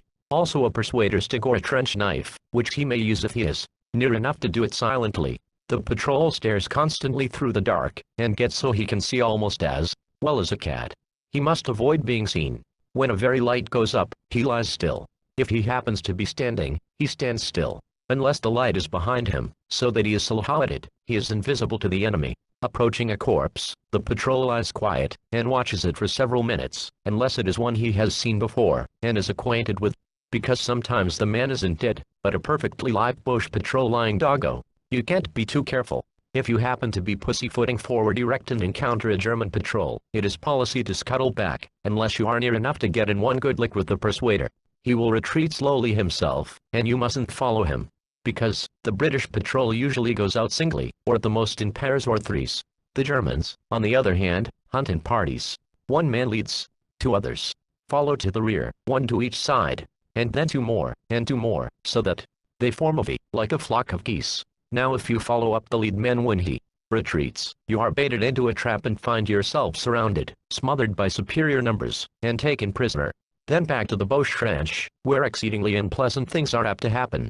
It is, in fact, most unwholesome for a British patrol to be captured. I recall a case in point which I witnessed and which is far enough in the past, so that it can be told. It occurred, not at Vimy Ridge, but further down the line near the Somme. I was out one night with another man, prowling in the dark, when I encountered a Canadian sergeant who was alone. There was a Canadian battalion holding the next trench to us, and another farther down. He was from the farther one. We lay in the mud and compared notes. Once, when a light floated down near us, I saw his face, and he was a man I knew, though not by name. After a while we separated, and he went back, as he was considerably off his patrol. An hour or so later the mist began to get gray, and it was evident that dawn was near. I was a couple of 100 yards down from our battalion, and my man, and I made for the trenches opposite where we were. As we climbed into a sap head, I was greeted by a Canadian corporal. He invited me to a tin of char, and I sent my men up the line to our own position. We sat on the fire step drinking, and I told the corporal about meeting the sergeant out in front. While we were at the char it kept getting lighter, and presently a pair of Lewises started to rattle 100 yards or so away down the line. Then came a sudden commotion and a kind of low, growling shout. That is the best way I can describe it. We stood up, and below we saw men going over the top. What the dickens can this be? Stuttered the corporal. There's been no brush. There's no orders for a charge. What is it? What is it? Well, there they were, going over, as many as 200 of them, growling. The corporal and I climbed out of the trench at the rear, over the paratus, and ran across lots down to a point opposite where the Canadians had gone over, and watched. They swept across no man's land, and into the Boche trench. There was the deuce of ruckus over there for maybe 2 minutes, and then back they came, carrying something. Strangely enough, there had been no machine gun fire turned on them as they crossed, nor was there as they returned. They had cleaned that German trench, and they brought back the body of a man nailed to a rude crucifix. The thing was more like a T than a cross. It was made of planks, perhaps 2 by 5, and the man was spiked on by his hands and feet. Across the abdomen he was riddled with bullets, and again with another a little higher up near his chest. The man was the sergeant I had talked to earlier in the night. What had happened was this. He had, no doubt, been taken by a German patrol. Probably he had refused to answer questions. Perhaps he had insulted an officer. They had crucified him, and held him up above the parapet. With the first light his own comrades had naturally opened on the thing with the Lewises, not knowing what it was. When it got lighter, and they recognized the hellish thing that had been done to one of their men, they went over. Nothing in this world could have stopped them. The MO who viewed the body said that without question the man had been crucified alive. Also it was said that the same thing had happened before. I told Captain Green of the occurrence when I got back to our own trenches, and he ordered me to keep silent, which I did. It was feared that, if the affair got about, the men would be windy on patrol. However, the thing did get about, and was pretty well talked over. Too many saw it. The Canadians were reprimanded for going over without orders. But they were not punished, for their officers went with them, led them. Occasionally the temptation is too great. Once I was out on patrol alone, having sent my man back with a message, when I encountered a Heaney. I was lying down at the time. A flock of lice went up, and showed this fellow standing about 10 feet from me. He had frozen and stayed that way till the flares died, but I was close enough to see that he was a German. Also, marvel of marvels, he was alone. When the darkness settled again, I got to my feet, and jumped at him. He jumped at me, another marvel. Going into the clinch I missed him with the persuader, and lost my grip on it, leaving the weapon dangling by the leather loop on my wrist. He had struck at me with his automatic, which I think he must have dropped, though I'm not sure of that. Anyway, we fell into each other's arms and went at it barehanded. He was bigger than I got under the reaps, and tried to squeeze the breath out of him, but he was too rugged. At the same time I felt that he didn't relish the clinch. I slipped my elbow up, and got under his chin, forcing his head back. His breath smelled of beer and onions. I was choking him, when he brought his knee up, and got me in the stomach, and again on the instep, when he brought his heel down. It broke my hold, and I staggered back, groping for the persuader. He jumped back as far as I did. I felt somehow that he was glad. So was I. We stood for a minute, and I heard him gutter out something that sounded like "Verdammt." Then we both backed away. It seemed to me to be the nicest way out of the situation. No doubt he felt the same. I seemed to have wandered far from the quarries and the grouse spots. Let's go back. We were 2 days in the grouse spots, and were then relieved, going back to the quarries and taking the place of number 9 in support. While lying there, I drew a patrol that was interesting, because it was different. The Sauches River flowed down from a Balade in Sauches villages and through our lines to those of the Germans, and on to Linz. Spies, either in the army itself, or in the villages, had been placing messages in bottles, and floating them down the river to the Germans. Somebody found this out, and a net of chicken wire had been placed across the river in no man's land. Someone had to go down there, and fish for bottles. Twice nightly, I took this patrol alone. The lines were rather far apart along the river, owing to the swampy nature of the ground, which made livable trenches impossible.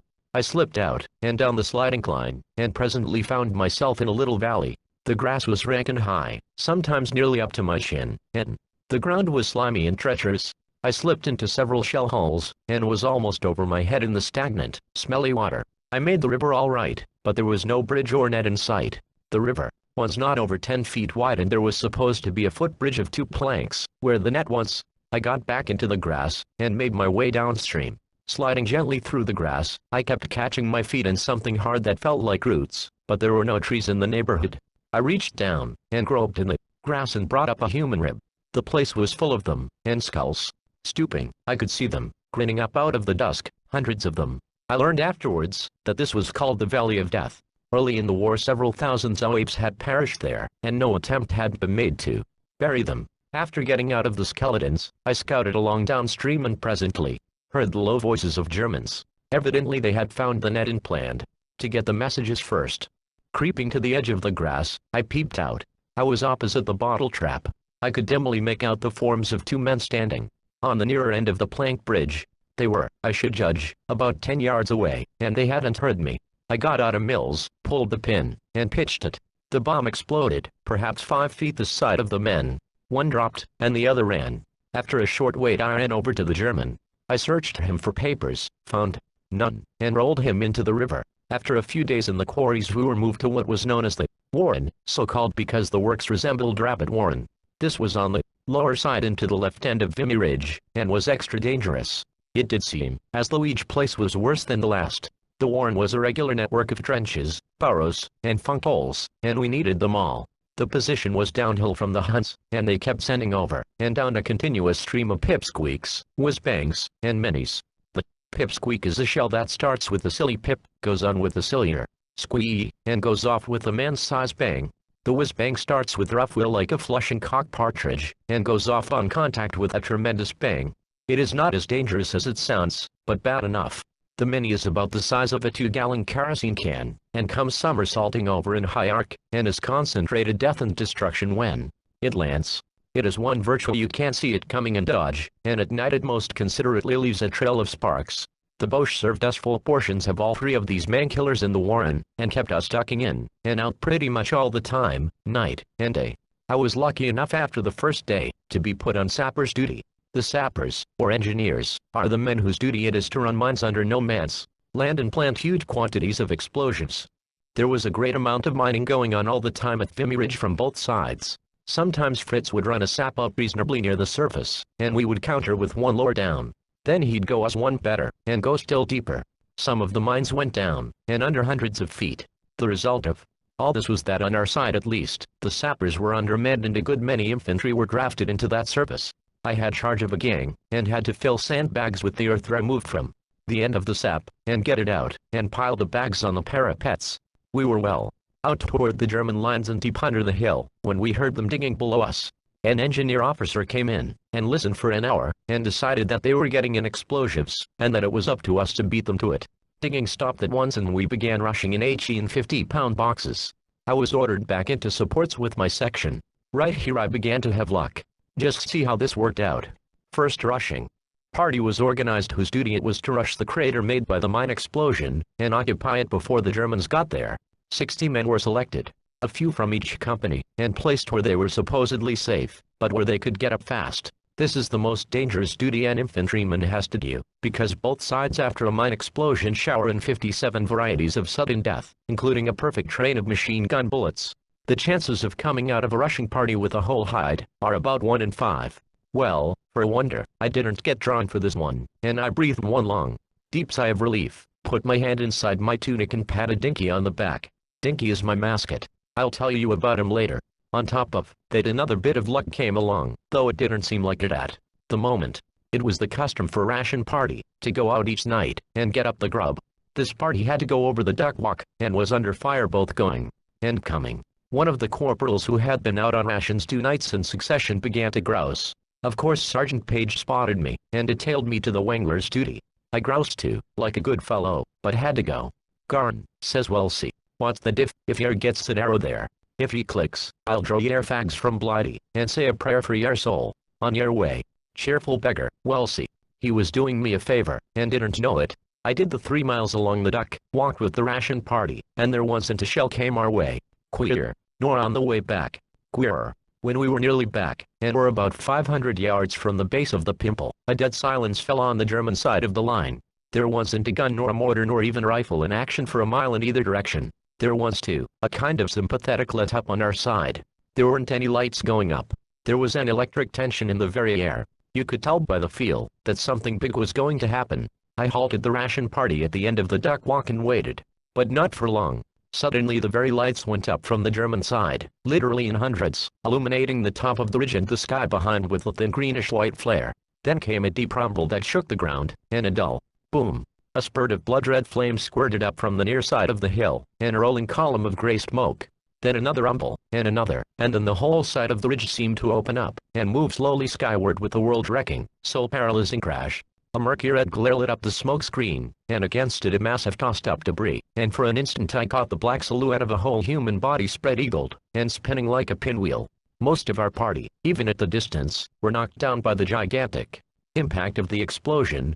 A shower of earth and rock chunks, some as big as a barrel, fell around us. Then we heard a faraway cheering, and in the light of the flares we saw a newly made hill and our men swarming up it to the crater.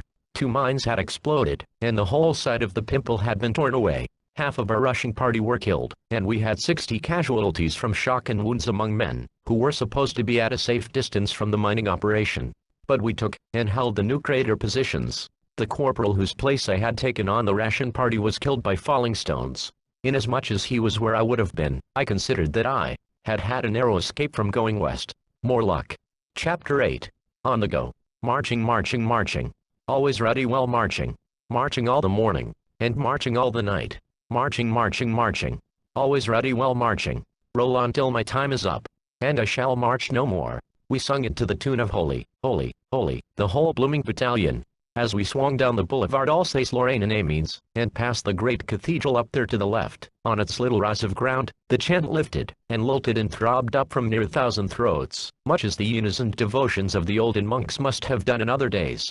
Ours was a holy cause, but despite the association of the tune the song once, far from being a holy song, it was, rather, a chanted remonstrance against all hiking, and against this one in particular. After our service at Vimerage, someone in authority somewhere decided that the 22nd Battalion and 2 others were not quite good enough for really smart work. We were, indeed, hard, but not hard enough. So some superior intellect squatting somewhere in the safety of the rear, with a finger on the pulse of the army, decreed that we were to get not only hard but tough, and to that end we were to hike. Hike we did. For more than 3 weeks we went from place to place with no apparent destination, wandering aimlessly up and down the countryside of northern France, imposing ourselves upon the people of little villages, shamming battle over their cultivated fields, and sleeping in their hencoops. I kept a diary on that hike. It was a thing forbidden, but I managed it. 1. Manages many things out there. I have just read over that diary. There isn't much to it, but a succession of town names: Villiers-du-Bois, Maisoncourt, Barley, Olnox, Canchy, Amiens, Borden, Villiers-Bocage, Agen-Villiers, Bihencourt, and others that I failed to set down and have forgotten. We swept across that country, sweating under our packs, hardening our muscles, stopping here for a day, there for 5 days for extended order drills and bayonet and musketry practice, and somewhere else for a sham battle. We were getting ready to go into the Somme.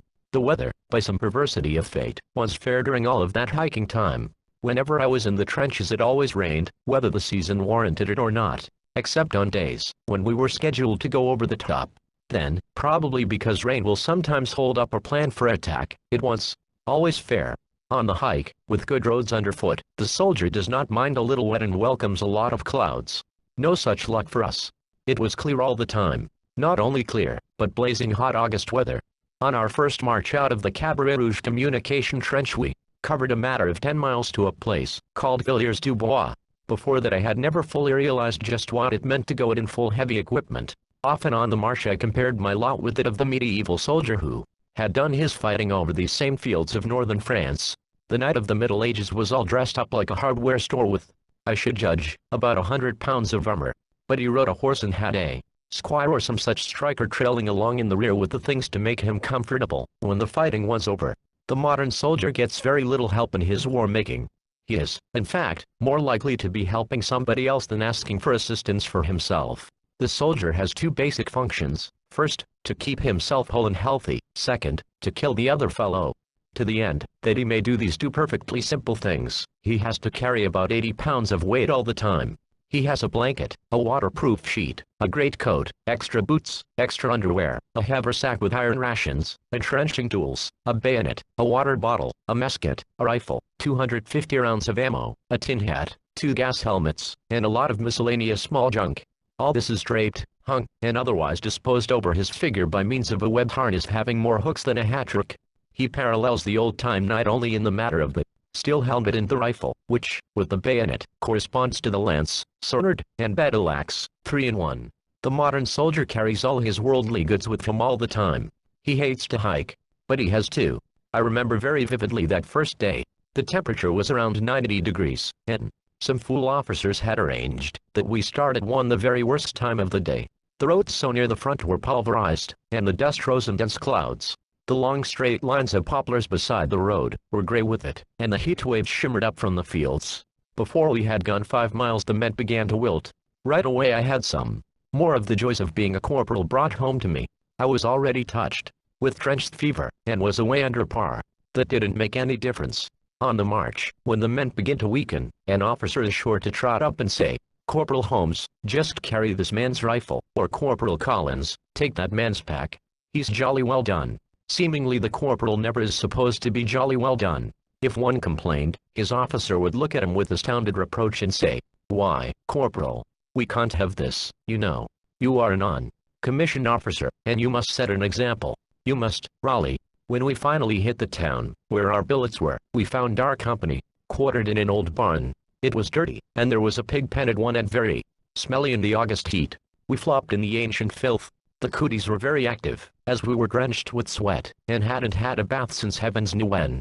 We had had about 10 minutes rest, and were thinking about getting out of the harness when up came Mad Harry, one of our lieutenants, and ordered us out for foot inspection. I don't want to say anything unfair about this man. He is dead now. I saw him die. He was brave. He knew his job all right, but he was a fine example of what an officer ought not to be. The only reason I speak of him is because I want to say something about officers in general. This Mad Harry, I do not give his surname for obvious reasons, was the son of one of the richest new rich merchant families in England. He was very highly educated, had, I take it, spent the most of his life with the classics. He was long and thin and sallow and fish-eyed. He spoke in a low colorless monotone, absolutely without any inflection whatever. The men thought he was balmy, hence the nickname Mad Harry. Mad Harry was a fiend for walking, and at the end of a 20-mile hike in heavy marching order he would casually stroll alongside some sweating soldier, and drone out, "I say, Private Stetson, don't you just love to hike?" Then and there he made a lifelong personal enemy of Private Stetson, in the same or similar ways he made personal enemies of every private soldier he came in contact with. It may do no harm to tell how Mad Harry died. He came very near being shot by one of his own men. It was on the Somme. We were in the middle of a bit of a show, and we were all hands down in shell holes with a heavy machine gun fire crackling overhead. I was in one hole, and in the next, which merged with mine, were two chaps who were cousins. Mad Harry came along, walking perfectly upright, regardless of danger, with his left arm shattered. He dropped into the next shell hole, and with his expressionless drawl unshaken, said, "Private X dressed my arm." Private X got out his own emergency bandage, and fixed the arm. When it was done Mad Harry, still speaking in his monotonous drone, said, "Now, Private X, get up out of this hole. Don't be hiding." Private X obeyed orders without a question. He climbed out, and fell with a bullet through his head.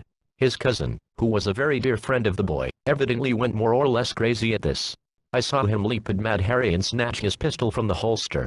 He was, I think, about to shoot his officer when a shell burst overhead, and killed them both. Well, on this first day of the hike Mad Harry ordered us out for foot inspection. As I have said, I found that I simply couldn't get them out. They were in no condition for foot inspection, hadn't washed for days. Harry came round, and gave me a royal dressing down, and ordered the whole bunch out for parade and helmet inspection. We were kept standing for an hour. You couldn't blame the men for hating an officer of that kind. It is only fair to say that Mad Harry was not a usual type of British officer. He simply carried to excess the idea of discipline and unquestioning obedience. The principle of discipline is the guts and backbone of any army. I'm inclined to think that it is more than half the making of any soldier. There has been a good deal of talk in the press about a democratic army. As a matter of fact, fraternization between men and officers is impossible, except in nations of exceptional temperament and imagination, like the French. The French are unique in everything. It follows that their army can do things that no other army can. It is common to see a French officer sitting in a cafe drinking with a private. In the British Army, that could not be. The new British Army is more democratic, no doubt, than the old. But except in the heat of battle, no British officer can relax his dignity very much. With the exception of Mr. Blofeld, who was one of those rare characters who can be personally close and sympathetic, and at the same time command respect and implicit obedience, I never knew a successful officer who did not seem to be almost of another world. Our colonel was a fine man, but he was as dignified as a Supreme Court judge. Incidentally, he was as just. I have watched Colonel Flowers many times. when he was holding orders. This is a kind of court when all men who have committed crimes, and have been passed on by the captains, appear before the colonel. Colonel Flowers would sit smiling behind his hand, and would try his hardest to find mitigating circumstances, but when none could be dug out he passed sentence with the last limit of severity, and the man that was up for orders didn't come again, if he knew what was good for himself. I think that on the hike we all got to know our officers better than we had known them in the trenches. Their real characters came out. You knew how far you could go with them, and what was more important, how far you couldn't go. It was at Deville that my rank as Lance Corporal was confirmed. It is customary, when a rookie has been made an uncommon training, to reduce him immediately, when he gets to France. I had joined in the trenches, and had volunteered for a raiding party, and there had been no opportunity to reduce me. I had not, however, had a corporal's pay. My confirmation came at Deville, and I, once put on pay, I would have willingly sacrificed the pay and the so-called honor, to have been a private. Our routine throughout the hike was always about the same, that is in the intervals, when we were in any one place for a day or more. It was, up at 6, breakfast of tea, bread, and bacon. Drill till noon, dinner, drill till 5. After that nothing to do till tomorrow, unless we got night ops, which was about 2 nights out of 3. There were few YMCA huts so far behind the lines, and the short time up to 9 was usually spent in the estaminets. The games of house were in full blast all the time. On the hike we were paid weekly. Privates got 5 francs, corporals 10, and sergeants 15 to 20 a week. That's a lot of money. Anything left over was held back to be paid. When we got to Blighty, parcels and mail came along with perfect regularity on that hike. It wasn't as a marvel to me how they do it. A battalion chasing around all over the place, gets its stuff from Blighty day after day, right on the tick, and without any question. I only hope that whatever the system is, our army will take advantage of it. A shortage of letters and luxury parcels is a real hardship. We finally brought up at a place called Onux, pronounced O, no, and were there 5 days. I fell into luck here. It was customary, when we were marching on some unsuspecting village, to send the quartermaster sergeants ahead on bicycles to locate billets. We had an old granny named Cypress, better known as Lizzie. The other sergeants were accustomed to flim-flam Lizzie to a finish on the selection of billets, with the result that C Company usually slept in pig pens of stables. The day we approached Onux, Lizzie was sick, and I was delegated to his job. I went into the town with the 3 other quartermaster sergeants, got them into an estaminet, bought about $1 worth of drinks, sneaked out the back door, and preempted the schoolhouse for C Company. I also took the house next door, which was big and clean, for the officers. We were royally comfortable there, and the other companies used the stables. They usually fell to our lot. As a reward, I suspect, I was picked for orderly corporal, a cushy job. We, all of us had it fairly easy at Onux. It was hot weather, and nights we used to sit out in the schoolhouse yard, and talk about the war. Some of the opinions voiced out there with more frankness than anyone would dare to use at home would, I'm sure, shock some of the patriots. The fact is, that anyone who has fought in France wants peace, and the sooner the better. We had one old-timer, out since months, who habitually, night after night, day after day, would pipe up with the same old plaint. Something like this. Hi Arsier. What are we fighting for? What DH Belgians ever do for us? What DH Russians ever do for us? What's TH good of TH Frenchies? What's TH good of Hannibody but TH English? Godlum. I'm fed up. And yet this man had gone out at the beginning, and would fight like the very devil, and I verily believe, will be homesick for the trenches, if he is alive, when it is all over. Bones, who was educated, and a thoughtful reader, had it figured out that the war was all due to the tyranny of the ruling classes, with the Kaiser the chief offender. A lot of the men wanted peace at any reasonable price, anything, so they would get back to a raid or Sadie or Maria. I should say offhand, that there was not one man in 100 who was fighting consciously for any great recognized principle. And, yet with all their grousing and criticism, and all their overwhelming desire to have it over with, every one of them was loyal and brave and a hard fighter. A good deal has been written about the brilliancy of the Canadians and the other colonials. Too much credit cannot be given these men.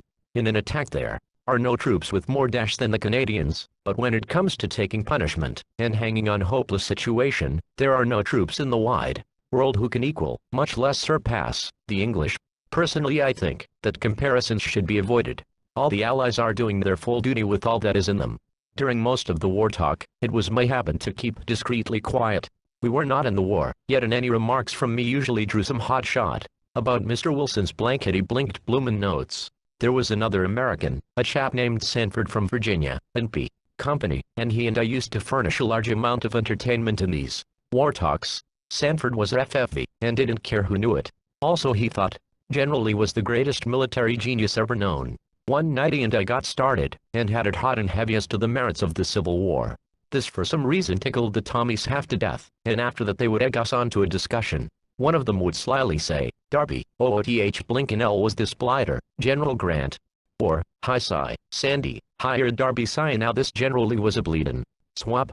Then Sanford and I would pass the wink, and go at it tooth and nail. It was ridiculous, arguing the toss on a long gone by small-time scrap like the Civil War with the greatest show in history going on all around us. Anyway, the Tommies loved it, and would fairly howl with delight when we got to going good. It is strange, but with so many Americans in the British service, I ran up against very few. I remember one night, when we were making a night march from one village to another, we stopped for the customary 10 minutes in our rest. Over yonder in a field there was a camp of some kind, probably field artillery. There was dim light of a fire and low murmur of voices. And then a fellow began to sing in a nice tenor. "Bury me not on the lone prairie, where the wild coyotes howl o'er me. Bury me down in the little churchyard, in a grave just 6 by 3. The last time I had heard that song was in New Orleans, and it was sung by a wild Texan. So I yelled, 'Hello there, Texas.' He answered, 'Hello, Yank. Where from?' I answered, 'Boston.' 'Give my regards to Tremont Street, and go to hell,' says he. A gale of laughter came out of the night. Just then we had the order to fall in, and away we went. I'd like to know sometime who that chap was. After knocking about all over the north of France seemingly, we brought up at Canchy of a Sunday afternoon. Here the whole brigade, 4 battalions, had church parade, and after that the band played ragtime and the officers had a gab fest and compared medals, on top of which we were soaked with 2 hours steady drill. We were at Canchy 10 days, and they gave it to us good and plenty. We would drill all day, and after dark it would be night ops. Finally so many men were going to the doctor worn out, that he ordered a whole day and a half of rest. Mr. Blofeld on Saturday night suggested that, as we were going into the Somme within a few weeks, the non-coms ought to have a little blowout. It would be the last time we would all ever be together. He furnished us with all the drinkables we could get away with, including some very choice Johnny Walker. There was a lot of canned stuff, mostly sardines. Mr. Blofeld loaned us the officer's phonograph. It was a large, wet night. Everybody made a speech, or sang a song, and we didn't go home until morning. It was a farewell party, and we went the limit. If there is one thing that the Britisher does better than another, it is getting ready to die. He does it with a smile and he dies with a laugh. Poor chaps, nearly all of them are pushing up the daisies somewhere in France. Those who are not are, with 1 or 2 exceptions, out of the army with broken bodies. Chapter 9. First sight of the tanks. Late in the summer I accumulated a nice little case of trench fever. This disease is due to remaining for long periods in the wet and mud, to rack nerves, and, I'm inclined to think, to sleeping in the foul air of the dugouts. The chief symptom is high temperature, and the patient takes a good deal. I was sent back to a place in the neighborhood of Arras, and was there a week recuperating. While I was there a woman spy whom I had known in a baleine was brought to the village and shot. The frequency with which the duck walk at a baleine had been shelled, especially when ration parties or troops were going over it, had attracted a good deal of attention. There was a single house not far from the end of that duck walk west of a baleine, occupied by a woman and 2 or 3 children. She had lived there for years and was, so far as anybody knew, a Frenchwoman and breeding in sympathies. She was in the habit of selling coffee to the soldiers, and, of course, gossiped with them, and thus gained a good deal of information about troop movements. She was not suspected for a long time. Then a gunner of a battery which once stationed nearby noticed that certain children's garments, a red shirt and a blue one and several white garments, were on the clothesline in certain arrangement. On the days when troops were to be moved along the duck walk the following night, this soldier notified his officers, and evidence was accumulated that the woman was signaling to the Bush airplanes. She was arrested, taken to the rear, and shot. I don't like to think that this woman was really French. She was, no doubt, one of the myriad of spies who were planted in France by the Germans long before the war. After getting over the fever, I rejoined my battalion in the early part of September in the Somme district at a place called Mill Street. This was in reality a series of dugouts along a road some little distance behind our second lines, but in the range of the German guns, which persistently tried for our artillery just beside us. Within an hour of my arrival I was treated to a taste of one of the forms of German culture which was new at the time. At least it was new to me. Tear gas. This delectable vapor came over in shells, comparatively harmless in themselves, but which loosed a gas, smelling at first a little like pineapple. When you got a good inhale you choked, and the eyes began to run. There was no controlling the tears, and the victim would fairly drip for a long time, leaving him wholly incapacitated. Goggles provided for this gas were nearly useless, and we all resorted to the regular gas helmet. In this way we were able to stand the stuff. The gas mask, by the way, was the bane of my existence in the trenches. One of the banes. I found that almost invariably, after I had had mine on for a few minutes I got faint. Very often I would keel over entirely. A good many of the men were affected the same way, either from the lack of air inside the mask or by the influence of the chemicals with which the protector is impregnated. One of the closest calls I had in all my war experience was at Mill Street, and Fritz was not to blame. Several of the men, including myself, were squatted around a brazier, cooking char and getting warm, for the nights were cold, when there was a terrific explosion. Investigation proved that an unexploded bomb had been buried under the brazier, and that it had gone off as the heat penetrated the ground. It is a wonder there weren't more of these accidents, as Tommy was forever throwing away his Millses. The Mills bomb fires, by pulling out a pin which releases a lever which explodes the bomb after 4 seconds. Lots of men never really trust a bomb. If you have one in your pocket, you feel that the pin may somehow get out, and if it does you know that you'll go to glory in small bits.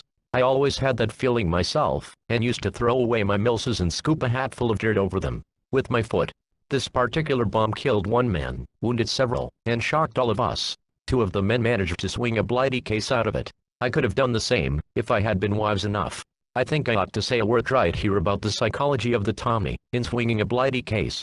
It is the one first, last, and always ambition of the Tommy to get back to Blighty.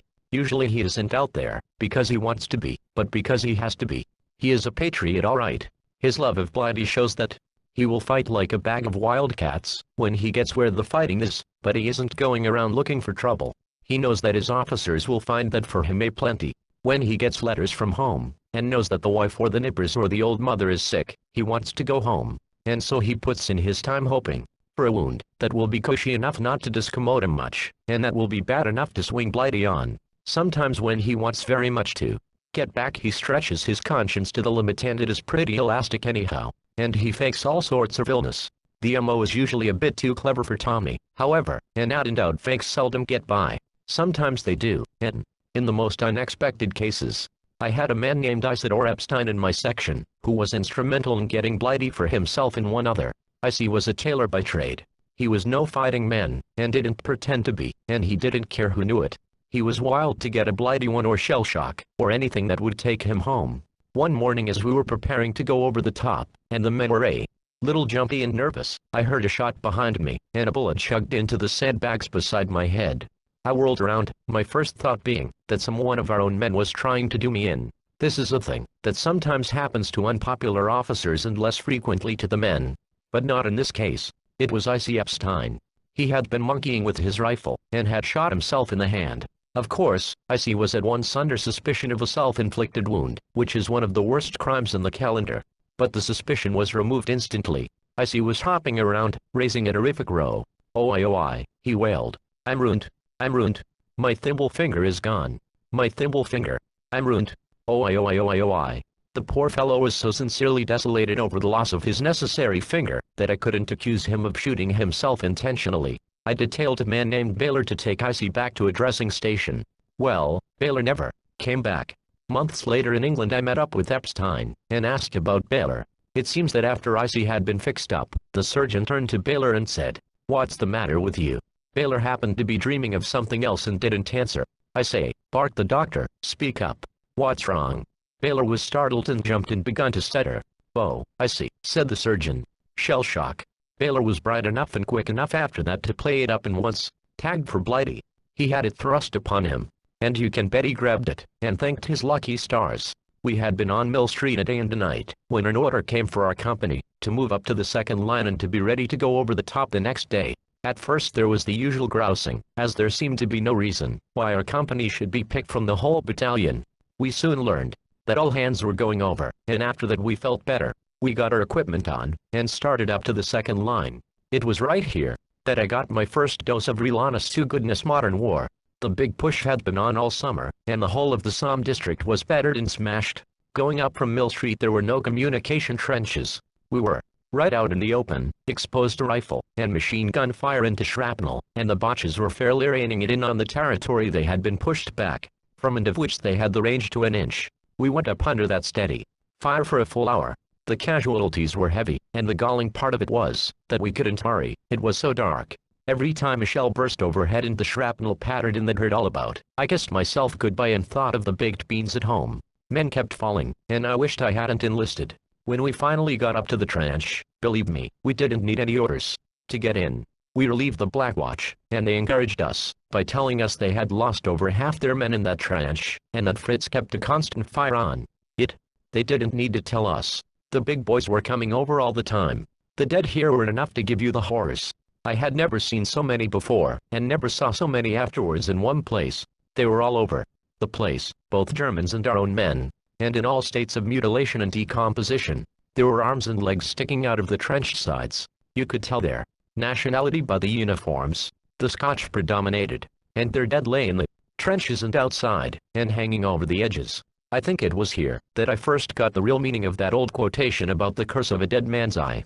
With so many lying about, there were always eyes staring at you. Sometimes a particularly wide-staring corpse would seem to follow you with his gaze, like one of these posters with the pointing finger that they used to advertise Liberty bonds.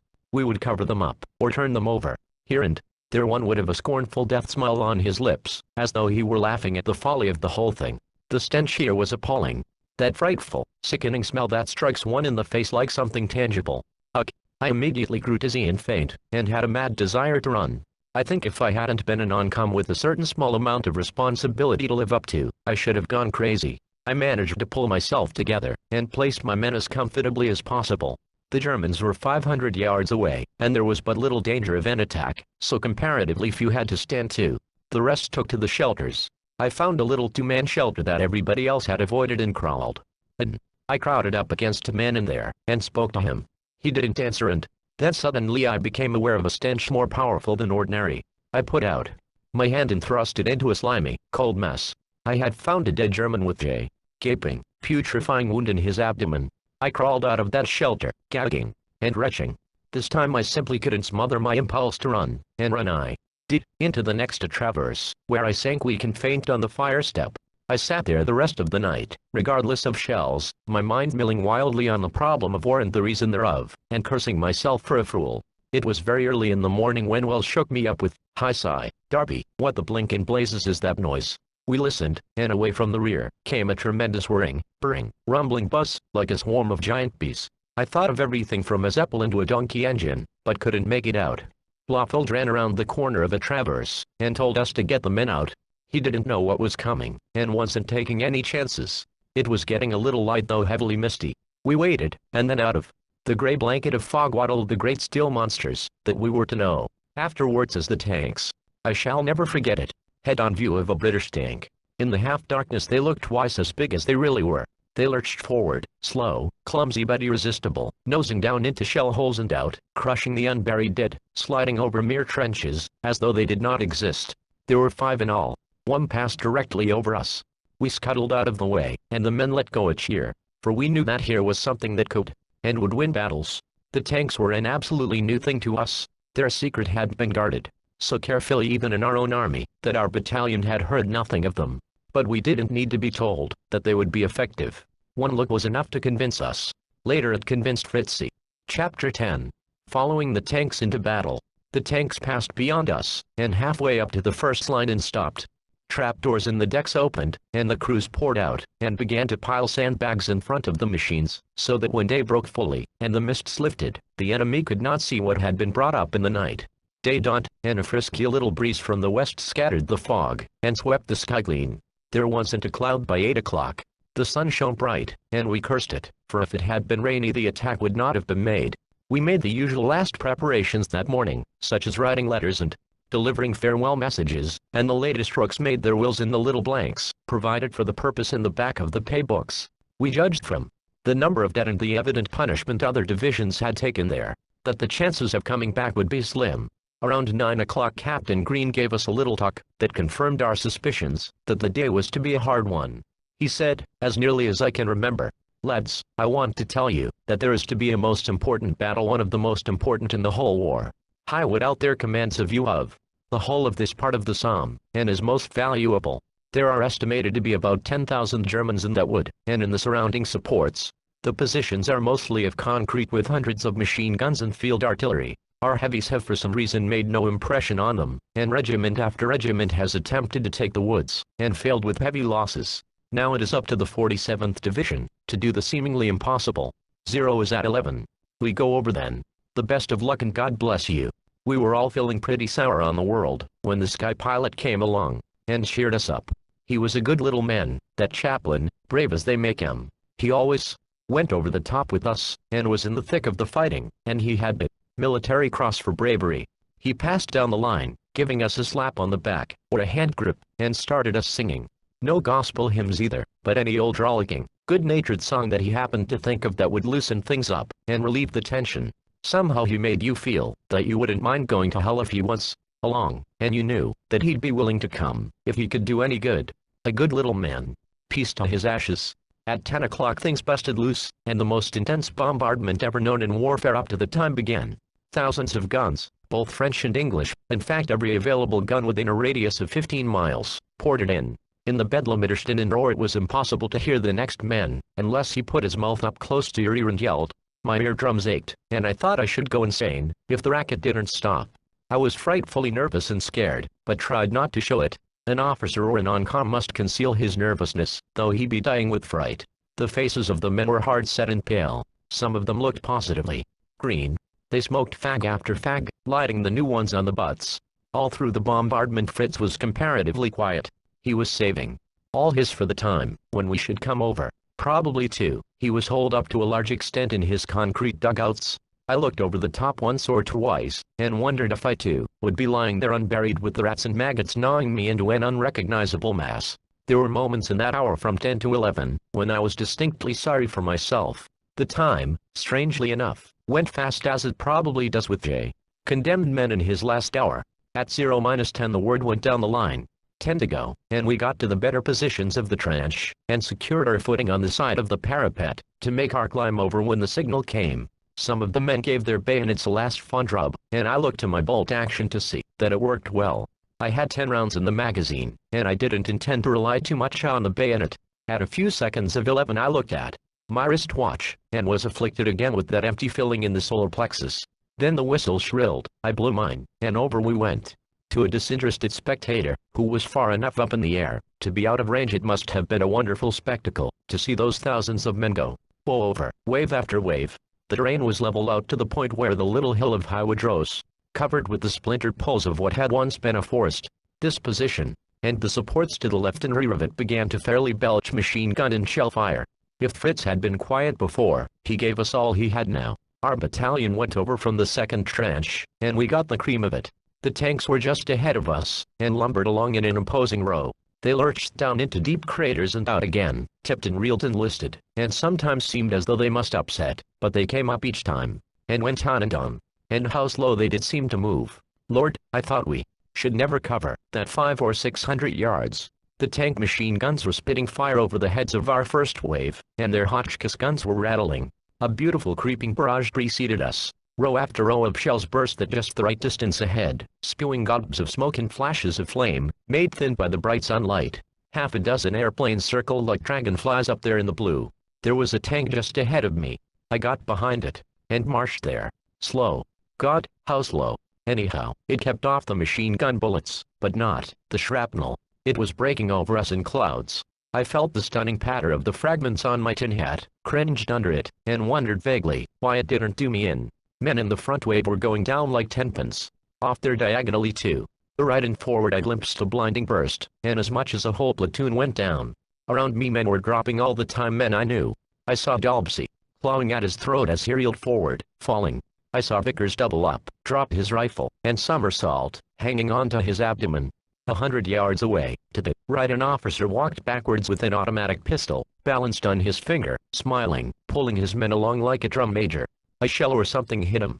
He disappeared in a welter of blood, and half a dozen of the front file fell with him. I thought we must be nearly there, and sneaked to look around the edge of the tank. A traversing machine gun raked the mud, throwing up handfuls, and I heard the gruff row of flattened bullets as they ricocheted off the steel armor. I ducked back, and on we went. Slow, slow. I found myself planning what I would do when I got to the front trenches if we ever did. There would be a grand rumpus, and I would click a dozen or more, and then we arrived. I don't suppose that trip across no man's land behind the tanks took over 5 minutes, but it seemed like an hour. At the end of it, my participation in the Battle of Highwood ended. No, I wasn't wounded. But when we reached the Boche front trenches, a strange thing happened. There was no fight worth mentioning. The tanks stopped over the trenches and blazed away, right and left with their all-around traverse. A few Boches ran out and threw silly little bombs at the monsters. The tanks, noses in air, moved slowly on. And then the greybacks swarmed up out of shelters and dugouts, literally in hundreds, and held up their hands, whining, "Mercy, comrade." We took prisoners by platoons. Blofeld grabbed me and turned over a gang of 30 to me. We searched them rapidly, cut their suspenders and belts, and I started to the rear with them. They seemed glad to go. So was I. As we hurried back over the 500 yards that had been no man's land and was now British ground, I looked back and saw the irresistible tanks smashing their way through the tree stumps of Highwood, still spitting death and destruction in 3 directions. Going back, we were under almost as heavy fire as we had been coming up. When we were about halfway across, shrapnel burst directly over our party and 7 of the prisoners were killed, and half a dozen wounded. I myself was unscratched. I stuck my hand inside my tunic and patted Dinky on the back, sent up a prayer for some more luck like that, and carried on. After getting my prisoners back to the rear, I came up again but couldn't find my battalion. I threw in with a battalion of Australians, and was with them for 24 hours. When I found my chaps again, the Battle of Highwood was pretty well over. Our company for some reason had suffered very few casualties, less than 29. Company B, however, had been practically wiped out, losing all but 13 men out of 200.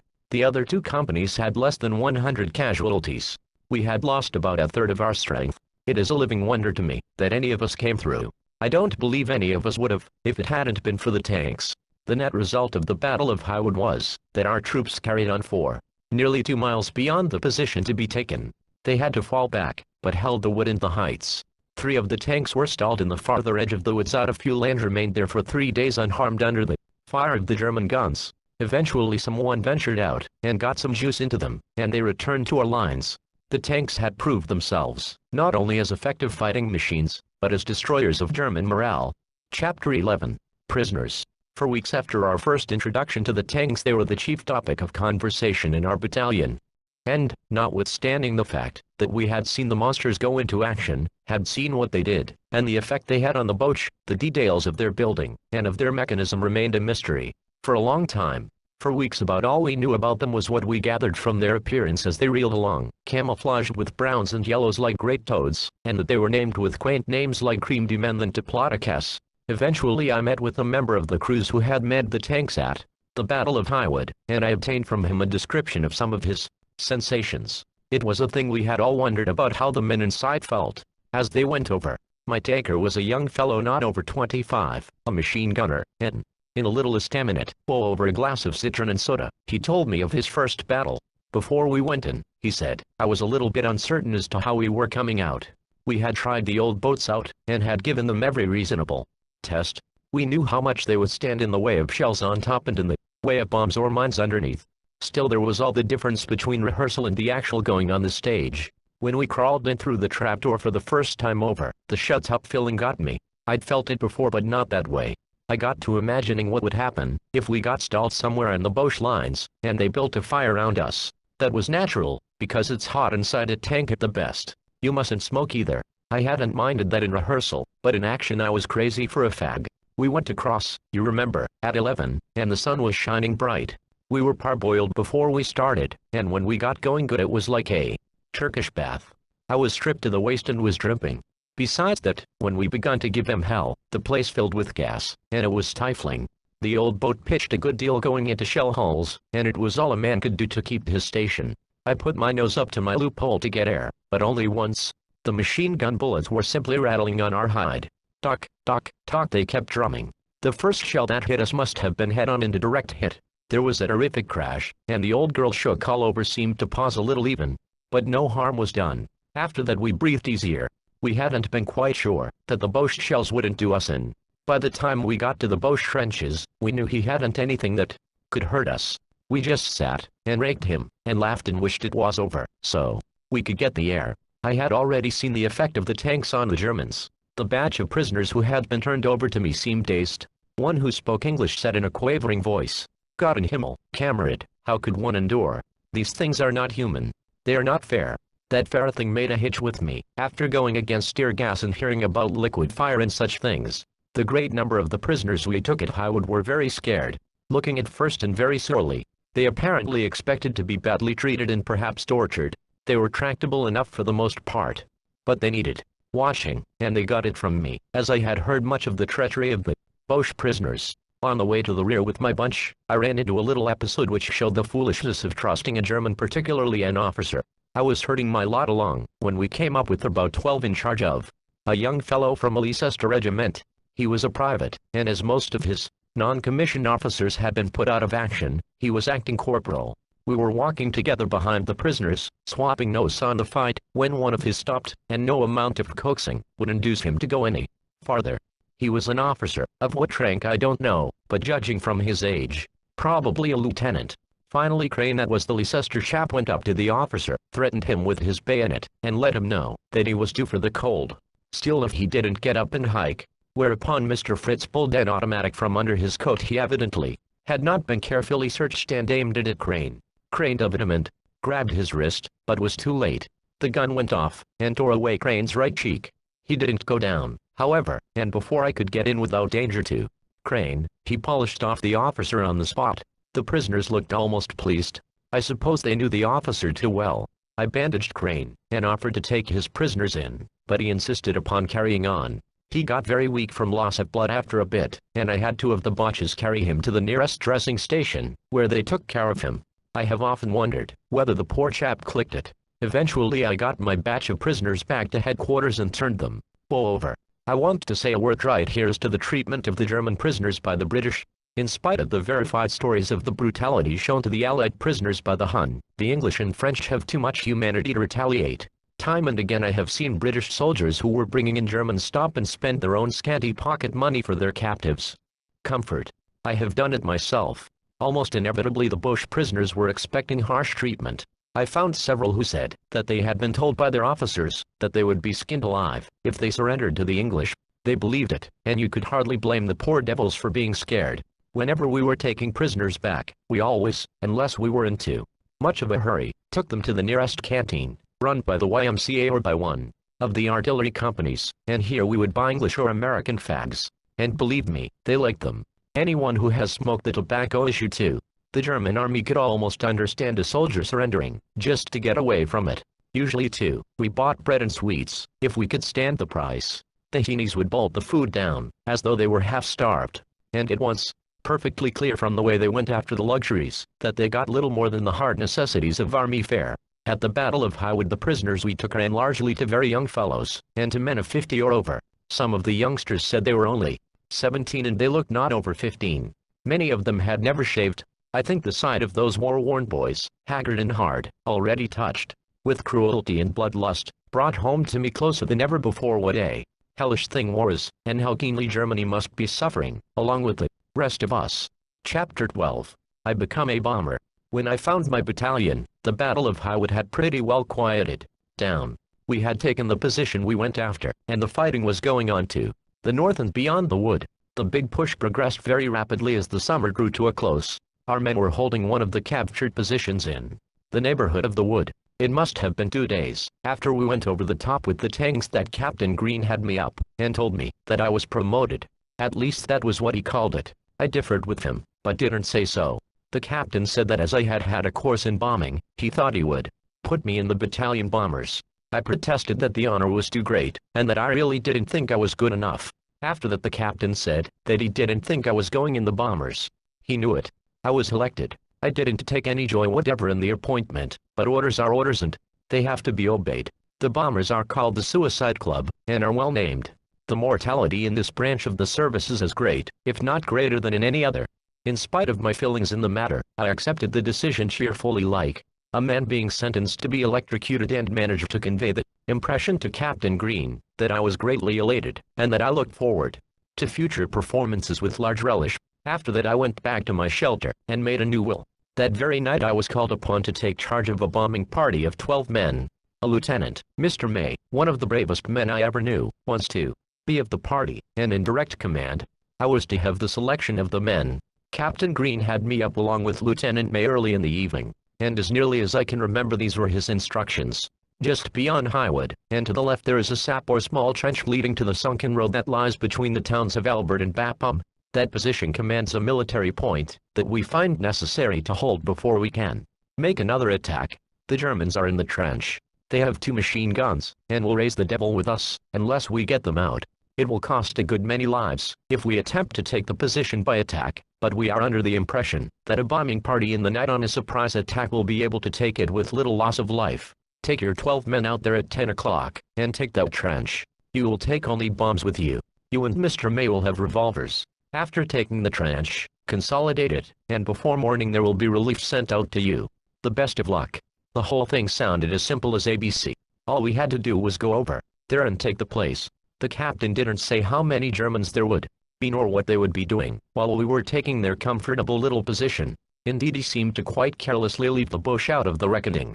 I didn't. I knew that some of us, and quite probably most of us, would never come back. I selected my men carefully, taking only the coolest and steadiest and the best bombers.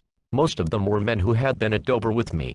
I felt like an executioner when I notified them of their selection. At 9:30 we were ready, stripped to the lightest of necessary equipment. Each of the men was armed with a bucket of bombs.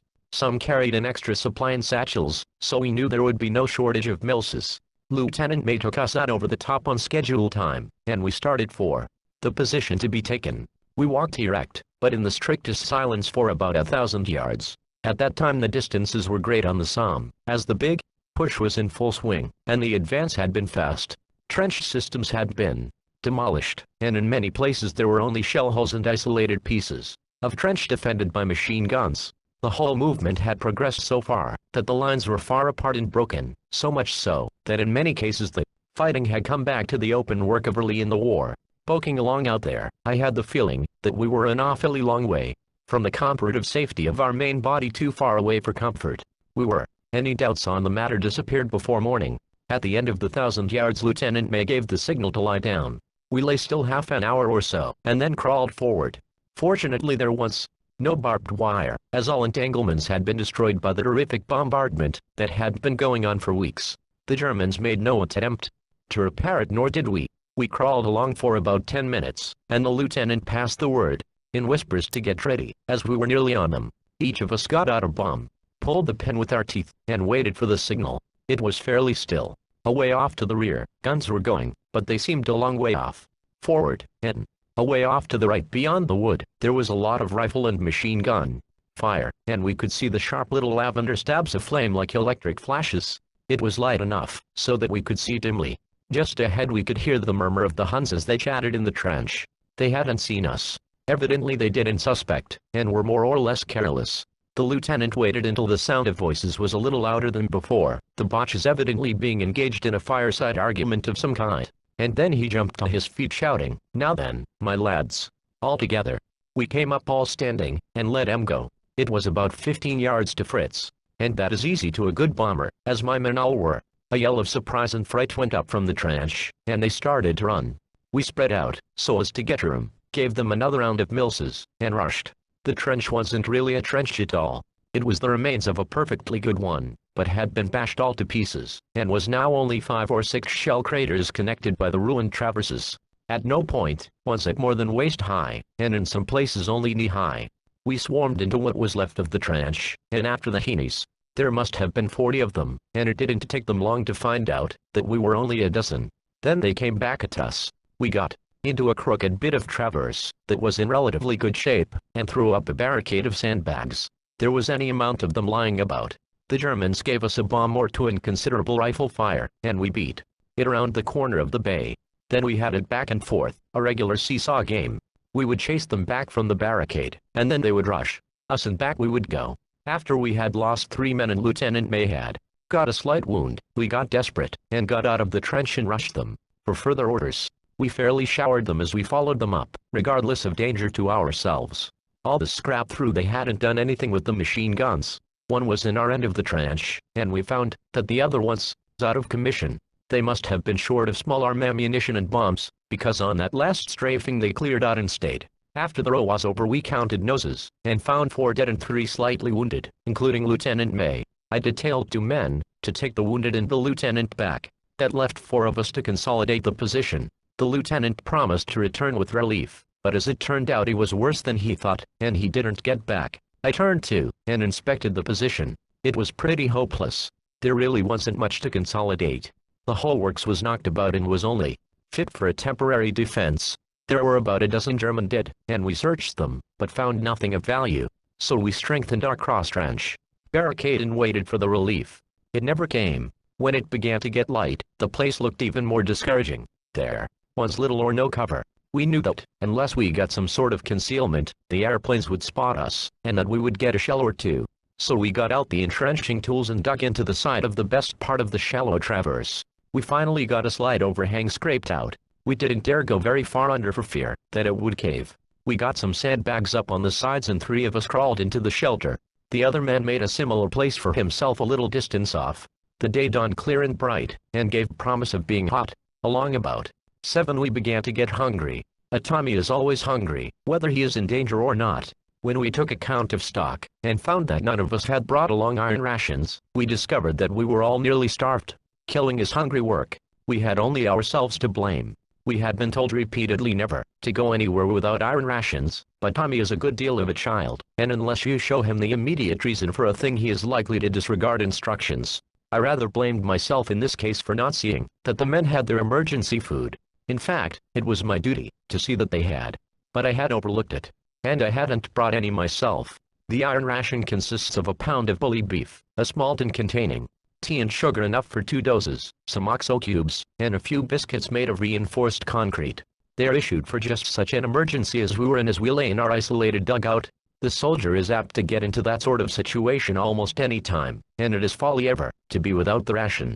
Well, we didn't have ours, and we knew we wouldn't get any before night. If we did then, one thing we had too much of. That was rum. The night before a bunch of us had been out on a ration party, and we had come across a brigade dump. This is a station where rations are left for the various companies to come and draw their own, also ammo and other necessities. There was no one about, and we had gone through the outfit. We found 2 cases of rum, 4 gallons in a case, and we promptly filled our bottles, more than a pint each. Tommy is always very keen on his rum. The brand used in the army is high proof and burns like fire going down, but it is warming. The regular ration is served after a cold centrigo is called a tot. It is enough to keep the cold out, and make a man wish he had another. The average Tommy will steal rum whenever he can without the danger of getting caught. It happened that all 4 of us were in the looting party, and had our bottles full. Also it happened that we were all normally quite temperate, and hadn't touched our supply. So we all took a nip, and tightened up our belts. Then we took another and another. We lay on our backs with our heads out of the burrow, packed in like sardines, and looking up at the sky. Half a dozen airplanes came out and flew over. We had had a hard night and we all dozed off, at least I did, and I guess the others did also. Around 9 we all waked up, and Bones, he was the fellow in the middle, began to complain of thirst. Then we all took another nip, and wished it was water. We discussed the matter of crawling down to a muddy pool at the end of the traverse and having some out of that, but passed it up as there was a dead man lying in it. Bones, who was pretty well educated, he once asked me if I had visited Emerson's home, and was astounded that I hadn't quoted from Kipling something to the effect that, when you come to slaughter, you'll do your work on water, and you'll lick the bloomin' boots of him that's got it. Then Bones cursed the rum, and took another nip. So did the rest of us. There was a considerable bombardment going on all the forenoon, but few shells came anywhere near us. Some shrapnel burst over us a little way off to the right, and some of the fragments fell in the trench, but on the whole the morning was uncomfortable but not dangerous. Around 10:30 we saw an airplane fight that was almost worth the forenoon's discomfort. A lot of them had been circling around ever since daybreak. When the fight started, 2 of our planes were nearly over us. Suddenly we saw 3 Boche planes volplaning down from away up above. They grew bigger and bigger, and opened with their guns, when they were nearly on top of our fellows. No hits. Then all 5 started circling for top position. One of the Boches started to fall and came down spinning, but frighted himself not more than 1,000 feet up. Our anti-aircraft guns opened on him, and we could see the shells bursting with little cottony puffs all around. Some of the shrapnel struck near us. They missed him, and up he went again. Presently all 5 came circling lower and lower, jockeying for position, and spitting away with their guns. As they all got to the lower levels, the anti-aircraft guns stopped firing, fearing to get our men. Suddenly one of the Huns burst into flames, and came toppling down behind his lines, his gas tank ablaze. Almost immediately one of ours dropped, also burning in behind the Boche lines. After that it was 2-1, and the fight lasted more than 10 minutes. Then, down went a Hun, not afire but tumbling end over end behind our lines. I learned afterwards that this fellow was unhurt, and was taken prisoner. That left an uneven thing. We could see half a dozen planes rushing to attack the lone Boche. He saw them too, for he turned tail and skedaddled for home. Bonici began to philosophize on the cold-bloodedness of air fighting, and really worked himself up into an almost optimistic frame of mind. He was right. In the midst of a flowery oration on our comparative safety, nestling on the bosom of Mother Earth, when, without any warning whatever, there came a perfect avalanche of shell all around us, I knew perfectly well that we were caught. The shells, as near as we could see, were coming from our side. Doubtless our people thought that the trench was still manned by Germans, and they were shelling for the big noon attack. Such an attack was made, as I learned afterwards, but I never saw it. At 11 o'clock I looked at my watch. Somehow I didn't fear death, although I felt it was near. Maybe the rum was working. I turned to Bonici and said, "What about that safety stuff, old top?" "Cheer, Darby," said he. "We may pull through yet." "Don't think so," I insisted. "It's us for pushing up the daisies. Good luck if we don't meet again." I put my hand in, and patted Dinky on the back, and sent up another little prayer for luck. Then there was a terrific shock, and everything went black. When I came out of it, I had the sensation of struggling up out of water. I thought for an instant that I was drowning, and in effect that was almost what was happening to me. I was buried, all but one side of my face. A tremendous weight pressed down on me, and I could only breathe in little gasps. I tried to move my legs and arms and couldn't. Then I wiggled my fingers and toes to see if any bones were broken. They wiggled all right. My right nostril and eye were full of dirt, also my mouth. I spit out the dirt, and moved my head, until my nose and eye were clear. I ached all over. It was along toward sundown. Up aloft a single airplane was winging toward our lines. I remember that I wondered vaguely if he was the same fellow who had been fighting just before the world fell in on me. I tried to sing out to the rest of the men, but the best I could do was a kind of loud gurgle. There was no answer. My head was humming, and the blood seemed to be bursting my ears. I was terribly sorry for myself, and tried to pull my strength together for a big try at throwing the weight off my chest, but I was absolutely helpless. Then again I slid out of consciousness. It was dark when I struggled up through the imaginary water again. I was still breathing in gasps, and I could feel my heart going in great thumps that hurt, and seemed to shake the ground. My tongue was curled up and dry, and fever was simply burning me up. My mind was clear, and I wished that I hadn't drunk that rum. Finding I could raise my head a little, I cocked it up, squinting over my cheekbones. I was on my back and could catch the far-off flicker of the silver-green flare lights. There was a rattle of musketry off in the direction where the Boche lines ought to be. From behind came the constant boom of big guns. I lay back and watched the stars, which were bright and uncommonly low. Then a shell burst nearby, not near enough to hurt, but buried as I was the whole earth seemed to shake. My heart stopped beating, and I went out again. When I came to the next time, it was still dark, and somebody was lifting me onto a stretcher. My first impression was of getting a long breath. I gulped it down, and with every grateful inhalation I felt my ribs painfully snapping back into place. "Oh, lady, didn't I just eat that air up?" And then, having gotten filled up with the long-denied oxygen, I asked, "Where's the others?" "No others," was the brief reply. And there weren't. Later I reconstructed the occurrences of the night from what I was told by the rescuing party. A big shell had slammed down on us, drilling Bonici, the man in the middle, from end to end. He was demolished. The shell was a dud, that is, it didn't explode. If it had, there wouldn't have been anything whatever left of any of us, as it was our overhang caved in, letting sandbags and earth down on the remaining men and myself. The other man was buried clean under. He had life in him still when he was dug out, but went west in about 10 minutes. The fourth man was found dead from shrapnel. I found too that the 2 unwounded men who had gone back with Lieutenant May had both been killed on the way in. So out of the 12 men who started on the suicide club stunt, I was the only one left. Dinky was still inside my tunic, and I laid the luck all to him. Back in hospital I was found to be suffering from shell shock. Also my heart was pushed out of place. There were no bones broken, though I was sore all over, and several ribs were pulled around, so that it was like a knife thrust at every breath. Besides that, my nerves were shattered. I jumped a foot at the slightest noise, and twitched a good deal. At the end of a week I asked the MO if I would get Blighty, and he said he didn't think so, not directly. He rather thought that they would keep me in hospital for a month or two, and see how I came out. The officer was a Canadian, and had a sense of humor, and was most affable. I told him if this jamming wasn't going to get me Blighty, I wanted to go back to duty, and get a real one. He laughed and tagged me for a beach resort at Aldonville on the northern coast of France. I was there a week, and had a bully time. The place had been a fashionable watering place before the war, and when I was there the transient population was largely wealthy Belgians. They entertained a good deal, and did all they could for the pleasure of the 4,000 boys who were at the camp. The YMCA had a huge tent, and spread themselves in taking care of the soldiers. There were entertainments almost every night, moving pictures, and music. The food was awfully good and the beds comfortable, and that pretty nearly spells heaven to a man down from the front. Best of all, the bathing was fine, and it was possible to keep the cooties under control more or less. I went in bathing 2 and 3 times daily as the sloping shore made it just as good at low tide as at high. I think that glorious week at the beach made the hardships of the front adjust left behind almost worthwhile. My chum, Corporal Wells, who had a quaint Cockney philosophy, used to say that he liked to have the stomach ache because it felt so good when it stopped. On the same theory I became nearly convinced that a month in the trenches was good fun, because it felt so good to get out. At the end of the week I was better but still shaky.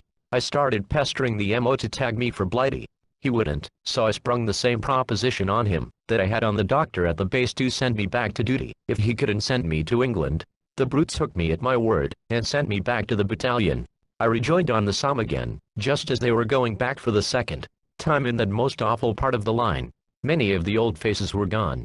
Some had got the wooden cross, and some had gone to Blighty. I sure was glad when old Wellesley hopped out and grabbed me. "Godlum, Darby," he said. "Hi sigh, and me thinkin' as how you was back in Blighty. And are ye blinkin' old self, or is it yer bloomin' ghost? I asks ye, strike me pink, Yank. I'm glad." And he was. At that I did feel more or less ghostly. I seemed to have lost some of my confidence. I expected to go west on the next time in, and that's a bad way to feel out there. Chapter 13. Back on the Somme again. When I rejoined the battalion they were just going into the Somme again after a 2 weeks rest. They didn't like it a bit. "Godlum," says Wellesley, "ave we got to fight the blinkin' war. Is it right?"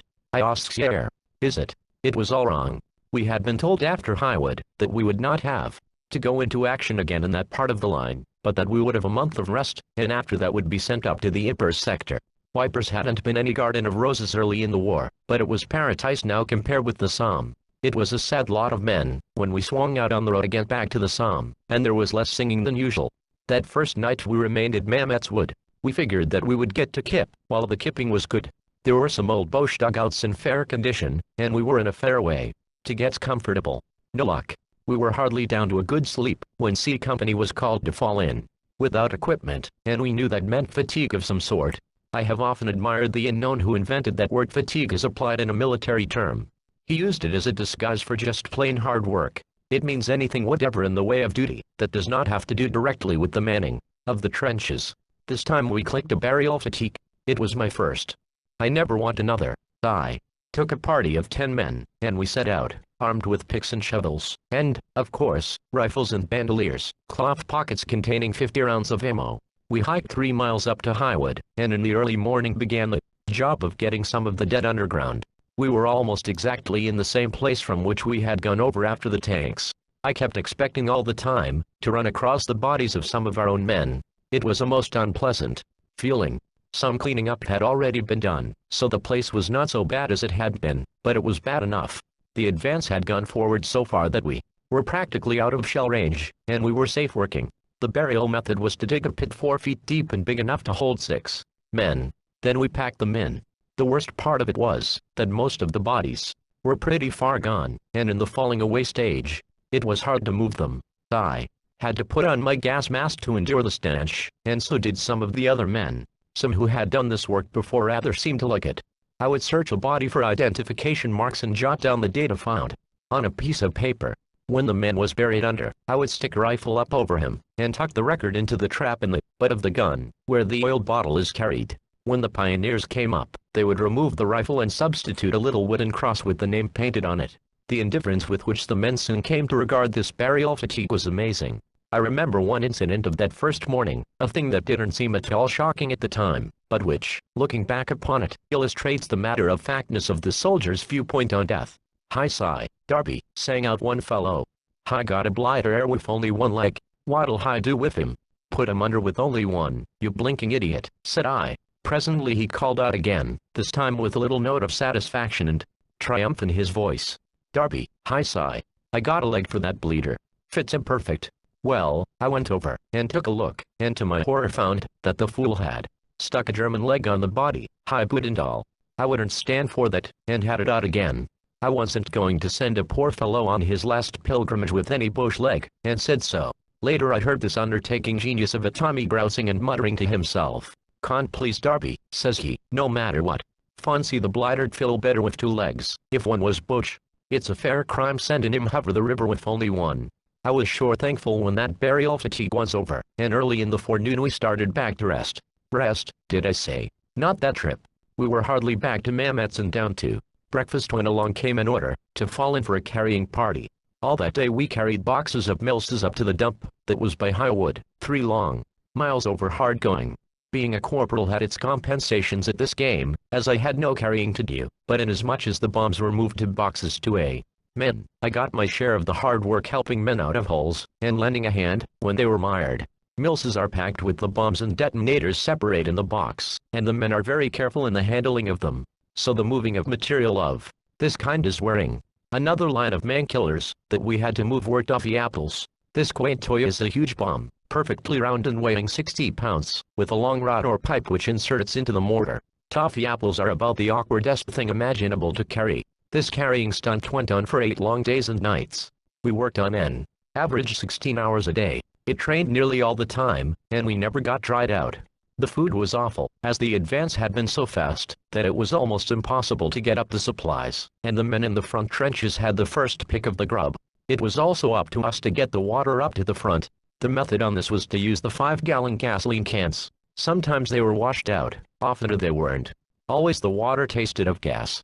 We got the same thing, and several times I became sick drinking the stuff. When that 8 days of carrying was over, we were so fed up that we didn't care whether we clicked or not. Maybe it was good mental preparation for what was to come, for on top of it all it turned out that we were to go over the top in another big attack. When we got that news, I got Dinky out and scolded him. Maybe I'd better tell you all about Dinky before I go any farther. Soldiers are rather prone to superstitions. Relieved of all responsibility, and with most of their thinking done for them, they revert surprisingly quick to a state of more or less savage mentality. Perhaps it would be better to call the state childlike. At any rate, they accumulate a lot of fool superstitions and hang to them. The height of folly, and the superlative invitation to bad luck is lighting 3 fags on one match. When that happens, one of the 3 is sure to click it soon, as 1 out of any group of 3 anywhere stands a fair chance of getting his fag or no fag. The thing is reasonably sure to work out according to the popular belief. Most every man has his unlucky day in the trenches. One of mine was Monday. The others were Tuesday, Wednesday, Thursday, Friday, Saturday, and Sunday. Practically every soldier carries some kind of mascot or charm. A good many are crucifixes and religious tokens. Some are coins. Corporal Wells had a seashell with 3 little black spots on it. He considered 3 his lucky number. 13 was mine. My mascot was the aforesaid and much revered Dinky. Dinky was and is a small black cat made of velvet. He's entirely flat except his head, which is becomingly round with yellow glass eyes.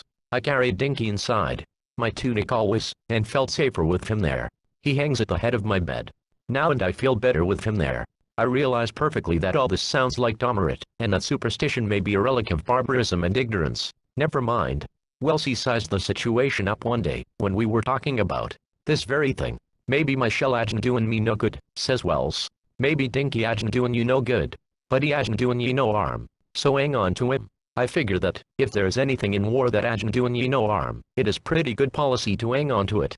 It was Sunday the 8th day of October, that the order came to move into what was called the OGI, that is, the Old German First Line. You will understand that this was the line the Boches had occupied a few days before and out of which they had been driven in the big push. In front of this trench was Ocorda Bay, which had been raised with the aid of the tanks. We had watched this battle from the rear from the slight elevation of Highwood, and it had been a wonderful sight to see other men go out over the top without having ourselves to think about. They had poured out, wave after wave.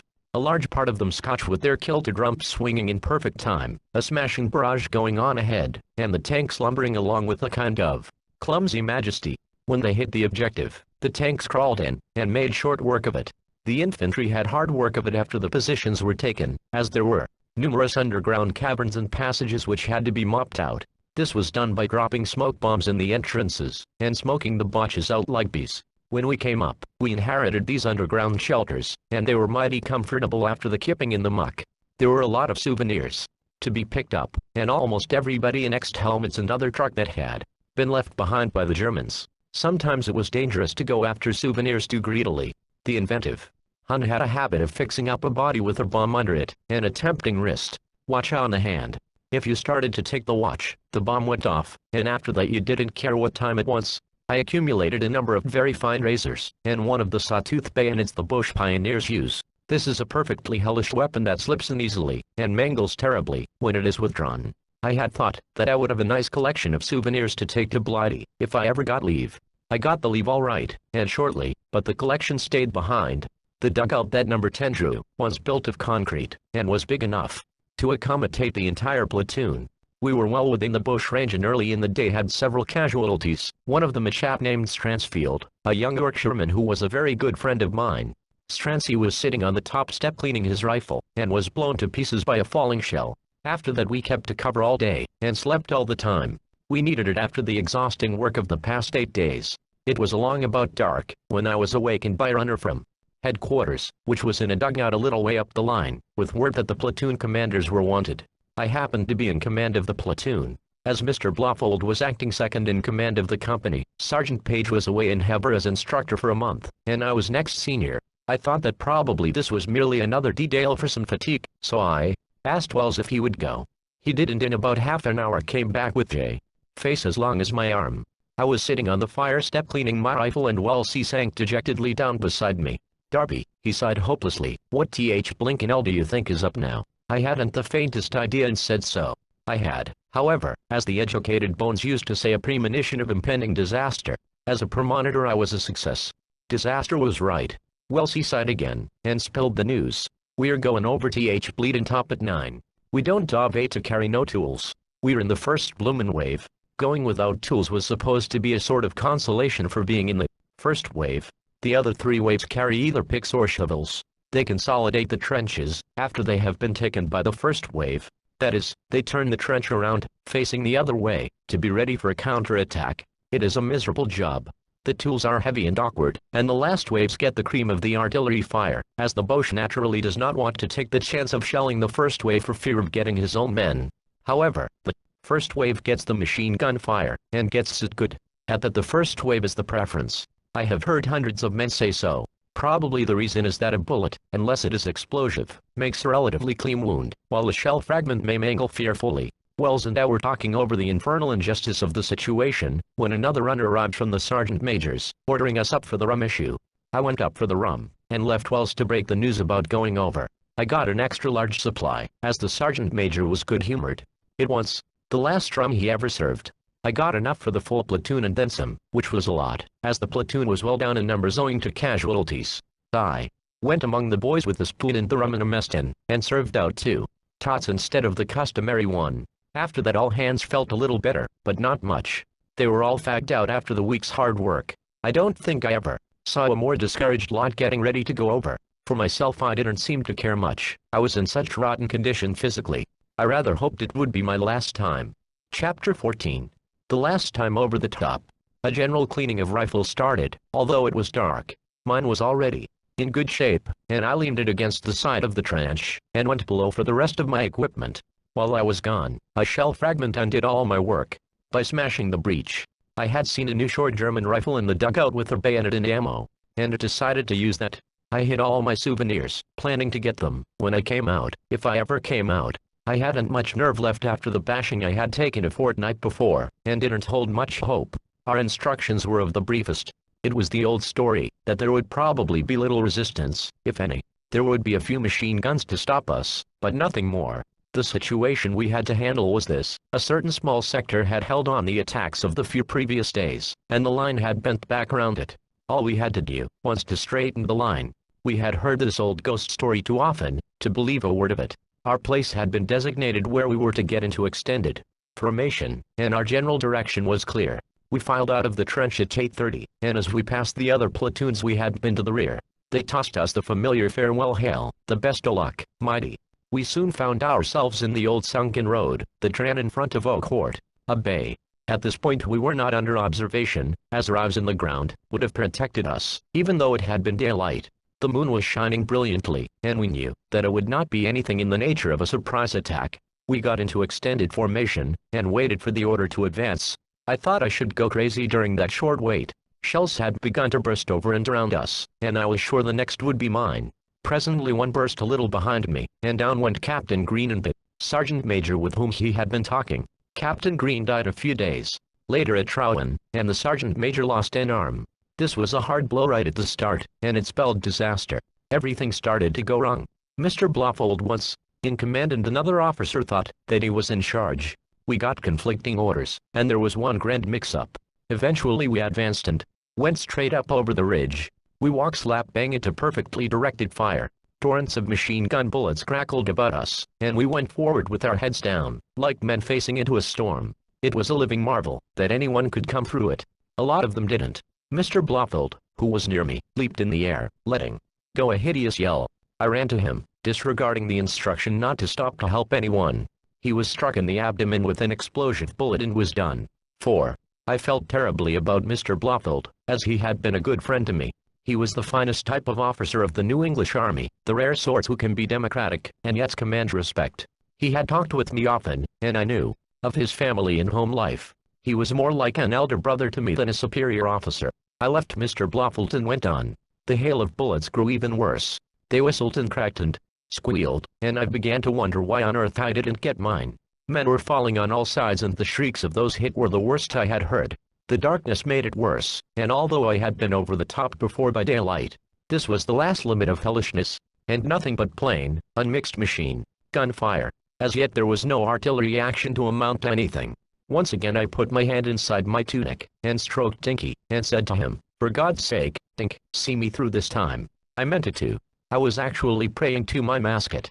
I realized that this was plain, unadulterated, heathenish fetish worship, but it shows what a man reverts to in the barbaric stress of war. By this time we were within about 30 yards of the bush parapet, and could see them standing shoulder to shoulder on the fire step, swarms of them, packed in, with the bayonets gleaming. Machine guns were emplaced and vomiting death at incredibly short intervals along the parapet. Flares were going up continuously, and it was almost as light as day. We were terribly outnumbered, and the casualties had already been so great that I saw we were in for the worst thing we had ever known. Moreover, the next waves hadn't appeared behind us.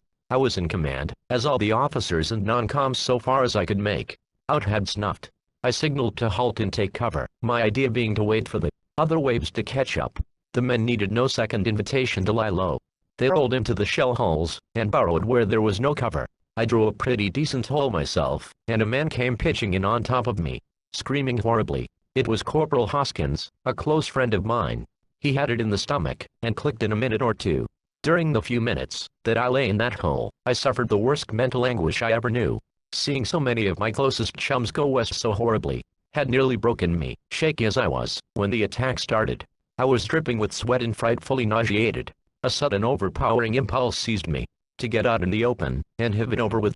I was ready to die sooner than I thought, for the second wave had not yet shown up. I shrilled the whistle and lifted them out. It was a hopeless charge, but I was done.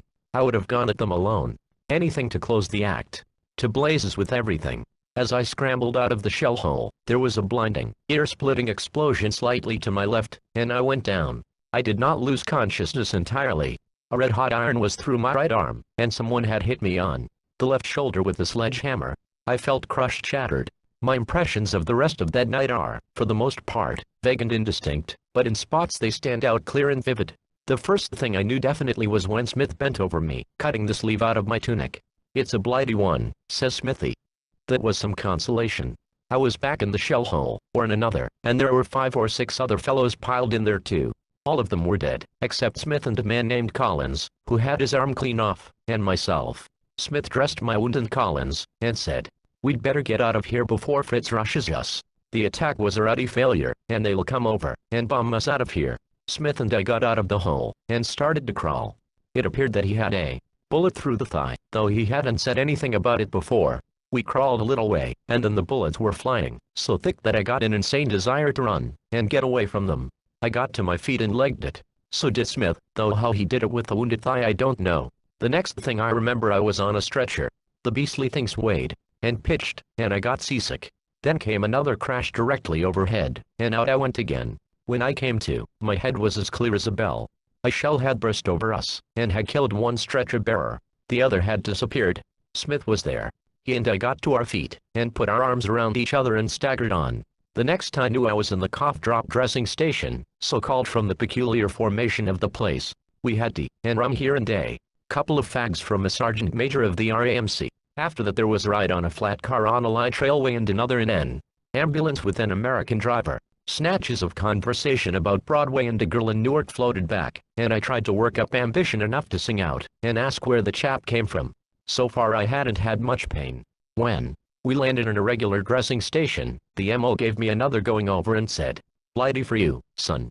I had a piece of shrapnel or something through the right upper arm, clearing the bone and making a hole about as big as a $50. My left shoulder was full of shrapnel fragments and began to pain like fury. More tea, more rum, more fags. Another faint. When I woke up the next time, somebody was sticking a hypodermic needle into my chest with a shot of anti-lockjaw serum, and shortly after I was tucked away in a white enameled Red Cross train with a pretty nurse taking my temperature. I loved that nurse. She looked sort of cool and holy. I finally brought up in General Hospital number 12 in Rowan. I was there 4 days, and had a real bath of genuine boiling out. Also had some shrapnel picked out of my anatomy. I got in fairly good shape, though still in a good deal of dull pain. It was a glad day when they put a batch of us on a train for Havre, tagged for Blighty. We went direct from the train to the hospital ship, Carisbrooke Castle. The quarters were good, real bunks, clean sheets, good food, careful nurses. It was some different from the crowded transport that had taken me over to France. There were a lot of German prisoners aboard, wounded, and we swapped stories with them. It was really a lot of fun comparing notes, and they were pretty good chaps on the whole. They were as glad as we were to see land. Their troubles were over for the duration of the war. Never shall I forget that wonderful morning, when I looked out and saw again the coast of England, hazy under the mists of dawn. It looked like the promised land, and at once, it meant freedom again from battle, murder, and sudden death, from trenches and stenches, rats, cooties, and all the rest that goes to make up the worst of man-made inventions, war. It was Friday the 13th, and don't let anybody dare say that date is unlucky, for it brought me back to the best thing that can gladden the eyes of a broken Tommy. Blighty. Blighty. Blighty.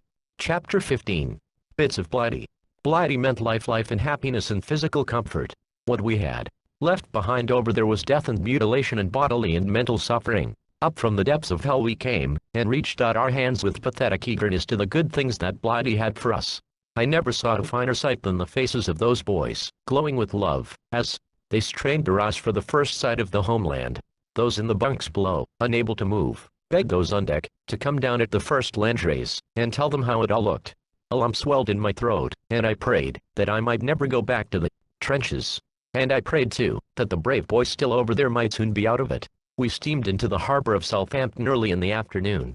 Within an hour all of those that could walk had gone ashore. As we got into the waiting trains the civilian populace cheered. I, like everybody else I suppose, had dreamed often of coming back sometime as a hero, and being greeted as a hero. But the cheering, though it came straight from the hearts of a grateful people, seemed, after all, rather hollow. I wanted to get somewhere and rest.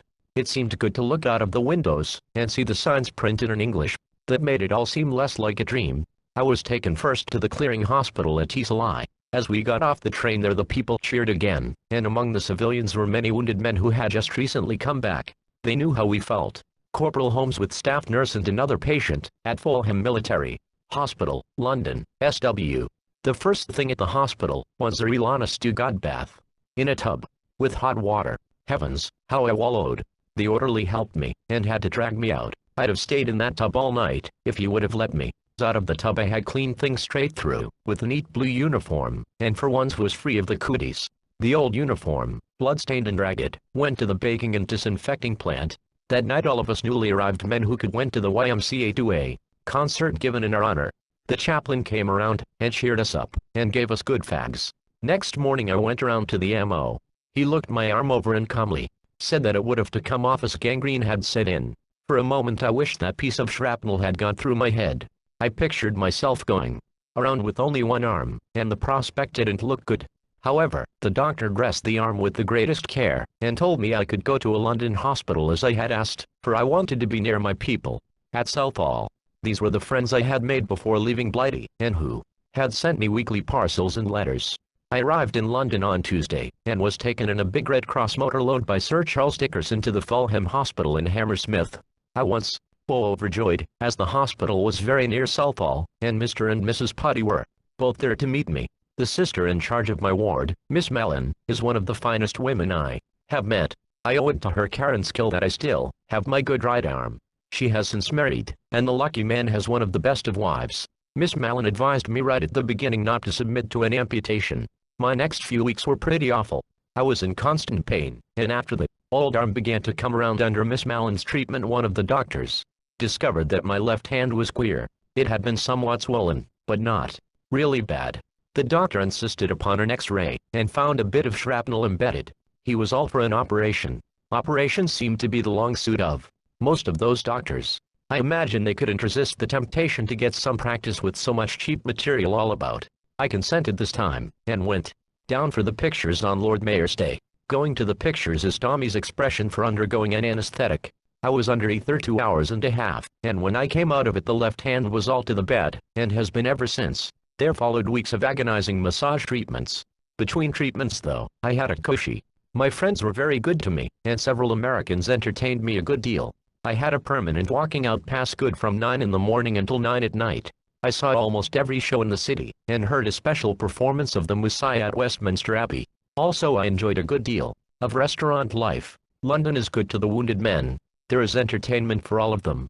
A good many of these slightly wounded complain because they cannot get anything to drink, but undoubtedly it is the best thing for them. It is against the law to serve men in the blue uniform of the wounded. Men in khaki can buy all the liquor they want, the public houses being open from noon to 2:30 and from 6 p.m. to 9:30. Cheating is not allowed. Altogether it works out very well, and there is little drunkenness among the soldiers. I eventually brought up in a convalescent hospital in Brentford, Middlesex, and was there for 3 weeks. At the end of that time I was placed in category C3. The system of marking the men in England is by categories A, B, and C. A1, 2, and 3 are for active service. A4 is for the underaged. B categories are for base service, and C is for home service. C3 was for clerical duty, and as I was not likely to become efficient again as a soldier, it looked like some kind of bookkeeping for me for the duration of the war. Unless one is all shot to pieces, literally with something gone, it is hard to get a discharge from the British Army. Back in the early days of 1915, a leg off was about the only thing that would produce a discharge. When I was put at clerical duty, I immediately began to furnish trouble for the British Army, not intentionally, of course, but quite effectively. The first thing I did was to drop a typewriter and smash it. My hands had spells when they absolutely refused to work. Usually it was when I had something breakable in them. After I had done about $200 damage indoors, they tried me out as bayonet instructor. I immediately dropped a rifle on a concrete walk and smashed it. They wanted me to pay for it, but the MO called attention to the fact that I shouldn't have been put at the work under my category. Corporal Holmes with Company Office Force, at Winchester, England, a week prior to discharge. They then put me back at bookkeeping at Command Headquarters, Salisbury. But I couldn't figure English money, and had a bad habit of fainting and falling off the high stool. To cap the climax, I finally fell one day, and knocked down the stovepipe, and nearly set the office afire. The MO then ordered me back to the depot at Winchester, and recommended me for discharge. I guess he thought it would be the cheapest in the long run. The adjutant at Winchester didn't seem any too pleased to see me. He said I looked as healthy as a wolf, which I did, and that they would never let me out of the army. He seemed to think that my quite normal appearance would be looked upon as a personal insult by the medical board. I said that I was sorry I didn't have a leg or two gone, but it couldn't be helped. While waiting for the board, I was sent to the German prison camp at Winnell Downs as corporal of the permanent guard. I began to fear that at last they had found something that I could do without damaging anything, and my visions of the USA went a glimmering. I was with the Fritzies for over a week, and they certainly have it soft and cushy. They have as good food as the Tommies.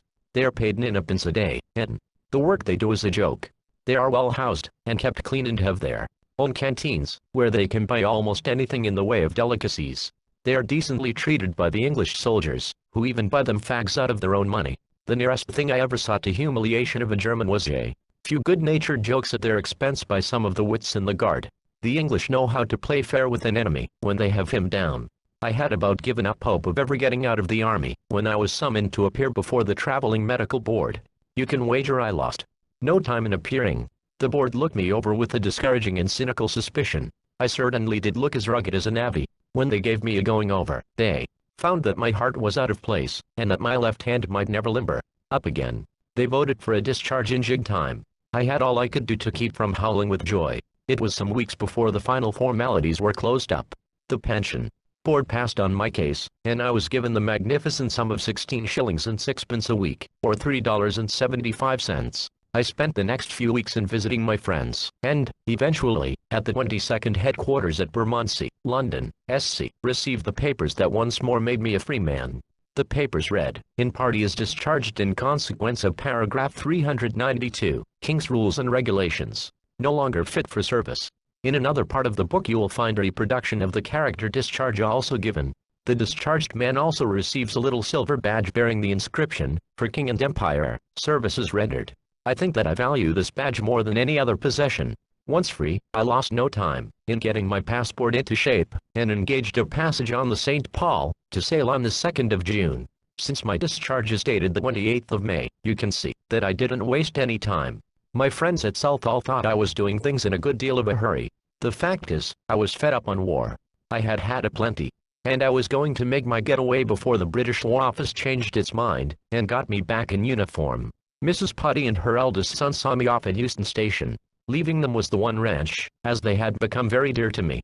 But I had to go. If Blighty had looked good, the thought of the USA was better. My passage was uneventful. No submarines, no bad weather, nothing disagreeable. On the 8th day I looked out through a welter of fog and train to the place where the Statue of Liberty should have been waving a greeting across New York Harbor. The lady wasn't visible, but I knew she was there. And even in a downpour equal to anything furnished by the choicest of Flanders rainstorms, little old New York looked better than anything I could imagine, except sober and staid old Boston. That I'm at home, safe and free of the horrors of war, is to me a strange thing. I think it comes into the experience of most of the men who have been over there, and who have been invalided out of the service. Looking back on the awfulness of the trenches and the agonies of mind and body, the sacrifice seems to fade into insignificance beside the satisfaction of having done a bit in the great and just cause. Now that our own men are going over, I find myself with a very deep regret that I cannot go too. I can only wish them the best of luck and rest in confidence that every man will do his uttermost. Chapter 16. Suggestions for Sammy. I cannot end this book without saying something to those who have boys over there, and, what is more to the point, to those boys who may go over there. First, as to the things that should be sent in parcels, and a great deal of consideration should be given to this. You must be very careful not to send things that will load your Sammy down, as every ounce counts in the pack when he is hiking, and he is likely to be hiking any time or all the time. In the line of eatables, the soldier wants something sweet. Good hard cookies are all right. I wish more people in this country knew how to make the English plum pudding in bags, the kind that will keep forever and be good when it is boiled. Mainly though, chocolate is the thing. The milk kind is well enough, but it is apt to cause overmuch thirst. Personally, I would rather have the plain chocolate, the water variety. Chewing gum is always in demand, and is not bulky in the package. Send a lot of it. Lime and lemon tablets in the summertime are great for checking thirst on the march. A few of them won't do any harm in any parcel, summer or winter. Now about smoking materials. Unless the man to whom the parcel is to be sent is definitely known to be prejudiced against cigarettes, don't send him pipe tobacco or a pipe. There are smokers who hate cigarettes, just as there are some people who think that the little paper roll is an invention of the devil. If anyone has a boy over there, he or she had better overcome any possible personal feeling against the use of cigarettes, and send them in preference to anything else. From my own experience I know that cigarettes are the most important thing that can be sent to a soldier. When I went out there, I was a pipe smoker. After I had been in the trenches a week I quit the pipe, and threw it away. It is seldom enough that one has the opportunity to enjoy a full pipe. It is very hard to get lighted when the matches are wet in bad weather, which is nearly always. Besides which, say what you will, a pipe does not soothe the nerves as a fag does. Now when sending the cigarettes out, Don't try to think of the special brand that Harold or Percival used when he was home. Likely enough his name has changed, and instead of being Percy or Harold he is now Pidgey or Sour Belly, and his taste in the wheat has changed too. He won't be so keen on his own particular brand of Turkish. Just send him the common or Garden Virginia sorted 5 cents the package. That is the kind that gives most comfort to the outworn. Tommy or Sammy. Don't think that you can send too many. I have had 500 sent to me in a week many times, and have none left at the end. There are always men who do not get any parcels, and they have to be looked out for. Out there all things are common property, and the soldier shares his last with his less fortunate comrade. Subscribe when you get the chance to any and all smoke funds. Don't listen to the pestilential fuddy-dudds who do not approve of tobacco, particularly the fussy old maids. Personally, when I hear any of these conscientious objectors to my lady nicotine or their opinions, I wish that they could be placed in the trenches for a while. They would soon change their minds about from issues and tobacco, and I'll wager they would be first in the line when the issues came around. One thing that many people forget to put in the soldier's parcel, or don't see the point of, is talcum powder. Razors get dull very quickly, and the face gets sore. The powder is almost a necessity when one is shaving in lukewarm tea and laundry soap, with a safety razor blade that wasn't sharp in the first place. In the summer on the march men sweat, and accumulate all the dirt there is in the world. There are 40 hitherto unsuspected places on the body that chafe under the weight of equipment. Talc helps. In the matter of sore feet, it is a lifesaver. Soap, don't forget that. Always some good, pure, plain white soap, like ivory or cast iron, and a small bath towel now and then. There is so little chance to wash towels, that they soon get unusable. In the way of wearing apparel, socks are always good. But, girlie, make 'em right. That last pair sent me nearly cost me a court-martial by my getting my feet into trench foot condition. If you can't leave out the seams, wear them yourself for a while, and see how you like it. Sleeveless sweaters are good and easy to make, I'm told. They don't last long at the best, so should not be elaborate. Any garment worn close to the body gets scooty in a few weeks, and has to be ditched. However, keep right on with the knitting, with the exception of the socks. If you're not an expert on those, better buy them. You may in that way retain the affection of your sweetheart over there. Knitted helmets are a great comfort. I had one that was fun not only to wear under the tin hat, but to sleep in. I'm not keen on wristlets or gloves. Better buy the gloves you send in the shops. So that's the knitted stuff helmets, sweaters, and mufflers, and, for the expert, socks. Be very moderate in the matter of reading matter. I mean by that, don't send a lot at a time or any very bulky stuff at all. If it is possible to get a louse pomade called Harrison's in this country, send it, as it is a cootie killer. So far as I know, it is the only thing sold that will do the cootie in. There's a fortune waiting for the one who compounds a louse eradicator that will kill the cootie, and not irritate, or nearly kill the one who uses it. I shall expect royalty from the successful chemist, who produces the much-needed compound. For the wealthier people, I would suggest that good things to send are silk shirts and drawers. It is possible to get the cooties out of these garments much easier than out of the thick woolies. There are many other things that may be sent, but I have mentioned the most important. The main thing to remember is not to run to bulk. And don't forget that it takes a long time for stuff to get across. Don't overlook the letters this, especially if you are a mother, wife, or sweetheart. It is an easy thing to forget. You mustn't. Out there life is chiefly squalor, filth, and stench. The boy gets disgusted and lonesome and homesick, even though he may write to the contrary. Write to him at least 3 times a week. Always write cheerfully, even although something may have happened that has plunged you into the depths of despair. If it is necessary to cover up something that would cause a soldier worry, cover it up. Even lie to him. It will be justified. Keep in mind the now famous war song, pack up your troubles in your old kit bag and smile, smile, smile. Keep your own packed up, and don't send any over there for some soldier to worry over. Just a few words to the men themselves who may go. Don't take elaborate shaving tackle, just brush, razor, soap, and a small mirror. Most of the time you won't need the mirror. You'll use the periscope mirror in the trenches.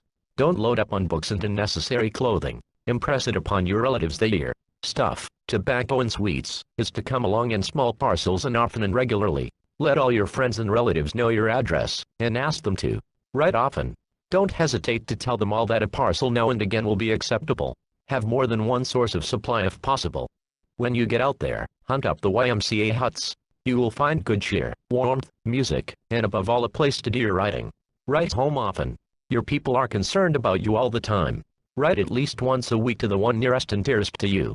I used to average 10 letters a week to friends in Blighty and back here, and that was a lot more than I was allowed. I found a way. Most of you won't be able to go over your allowance, but do go the limit. Well, over there you will find a lot of attractive girls and women. Most any girl is attractive when you are just out of the misery of the trenches. Be careful of them. Remember, the country has been full of soldiers for 3 years. Don't make love too easily. One of the singers in the Divisional Follies recently revived the once popular music hall song, "If You Can't Be Good, Be Careful." It should appeal to the soldier as much as "Smile, Smile, Smile," and is equally good advice. For the sake of those at home, and for the sake of your own peace of mind, come back from overseas clean. After all, it is possible to know more than give hints to the boys who are going. All of you will have to learn by experience. My parting word to you all is just the best of luck. Glossary of Army slang. All-around traverse, machine gun placed on a swivel to turn in any direction. Ammo, ammunition, usually for rifles, though occasionally used to indicate that for artillery. Argue the toss, argue the point. Back of the line, anywhere to the rear, and out of the danger zone. Barbed wire, ordinary barbed wire used for entanglements. A thicker and heavier military wire is sometimes used. Barrage shells drop simultaneously, and an aerosol is to form a curtain of fire. Literal translation: a barrier. Bashed, smashed. Big boys, big guns, or the shells they sent over. Big push, the battles of the Somme. Billets, the quarters of the soldier went back of the line. Any place from a pig pen to a palace. Bleeder or blighter, Cockney slang for fellow. Roughly corresponding to American guy. Blighty, England. East Indian derivation. The paradise looked forward to by all good soldiers and all bad ones too. Blighty, one a wound that will take the soldier to Blighty. Blighty, the universal Cockney adjective. It is vaguely supposed to be highly obscene, though just why nobody seems to know. Blooming, a meaningless and greatly used adjective. Applied to anything and everything. Bomb, a hand grenade. Bully beef, corned beef. High grade and good of the kind, if you like the kind. It sets hard on the chest. Carry on to go ahead with the matter in hand. Charty, East Indian derivation. Chat officer's term for cootie, supposed to be more delicate. Click, variously used. To die. To be killed. To kill. To draw some disagreeable job, as I clicked a burial fatigue. Communication trench, a trench leading up to the front trench. Consolidate, to turn around, and prepare for occupation, a captured trench. Cootie, the common, the too common body louse. Everybody has them. Crater, a round pit made by an underground explosion or by a shell. Cush, easy, soft. Dixie, an oblong iron pot or box fitting into a field kitchen. Used for cooking anything and everything. Nobody seems to know why it is so called. Dog, a still, quiet, East Indian derivation. Doing and killing. Does sleep. Duck, walk, a slatted wooden walk in soft ground. Dut, an unexploded shell. A dangerous thing to fool with. Dugout, a hole more or less deep in the side of a trench, where soldiers are supposed to rest. Dump, a place where supplies are left for distribution. Entrenching, to lay sort of small shovel for quick digging. Carried as part of equipment. A staminette, a French saloon or cafe. Fag, a cigarette. Fatigue, any kind of work, except manning the trenches. Fed up, Tommy's way of saying too much is enough. Firing step, a narrow ledge running along the parapet on which a soldier stands to look over the top. Flare, a starlight sent up from a pistol, to light up out in front. Fritz, an affectionate term for our friend the enemy. Funk hole, a dugout. Gas, any poisonous gas sent across, when the wind is right. Used by both sides. Invented by the Germans. Goggles, a piece of equipment similar to that used by motorists.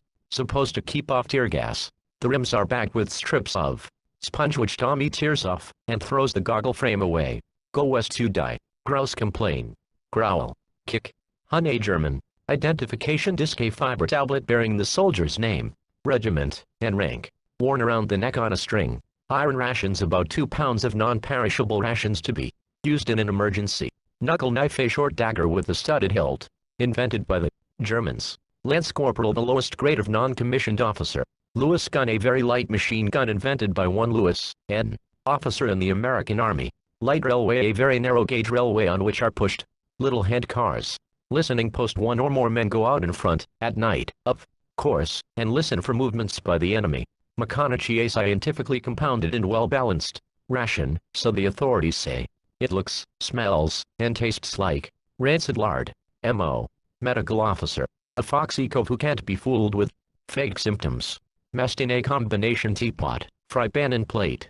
Military cross, an officer's decoration for bravery. Military medal, a decoration for bravery given to enlisted men. Mills, the most commonly used hand grenade. Minis German trench mortar projectiles. Nap of the head. Night ops a much hated. Practice maneuver done at night. No man's land area between the trenches. On your own at liberty. Your time is your own. Out or over there somewhere in France. Parapet the back wall of a trench. Parapet the front wall of a trench. Patrol one or more men who go out in front and prowl in the dark, seeking information of the enemy. Periscope a box-like arrangement with 2 mirrors for looking over the top without exposing the napper. Persuader a short club with a nail-studded head. Pipsqueak a German shell which makes that kind of noise when it comes over. Push up the daisies to be killed and buried. Ration party a party of men which goes to the rear and brings up rations for the front line. Rest relief from trench service. Mostly one works constantly when resting. Roddy same as bloody, but not quite so bad. Sandbag a bag which is filled with mud and used for building the parapet. Sentry go time on guard in the front trench or a Trestat. Headquarters. Shell hole a pit made by the explosion of a shell. Souvenir any kind of junk picked up for keepsakes. Also used as a begging word by the French children. Stand to order for all men to stand ready in the trench in event of a surprise attack, usually at sundown and sunrise. Stand down countermanding stand to. Stokes a bomb weighing about 11 pounds usually thrown from a mortar, but sometimes used by hand. Strafing one of the few words Tommy has borrowed from Fritz. To punish. Suicide Club the battalion bombers. Tin hat steel helmet. Wave a line of men going over the top. Whacked exhausted. Played out. Whiz bang a German shell that makes that sort of noise. Wind up or windy nervous. Jumpy. Temporary involuntary fear. Wooden cross the small wooden cross placed over a soldier's grave.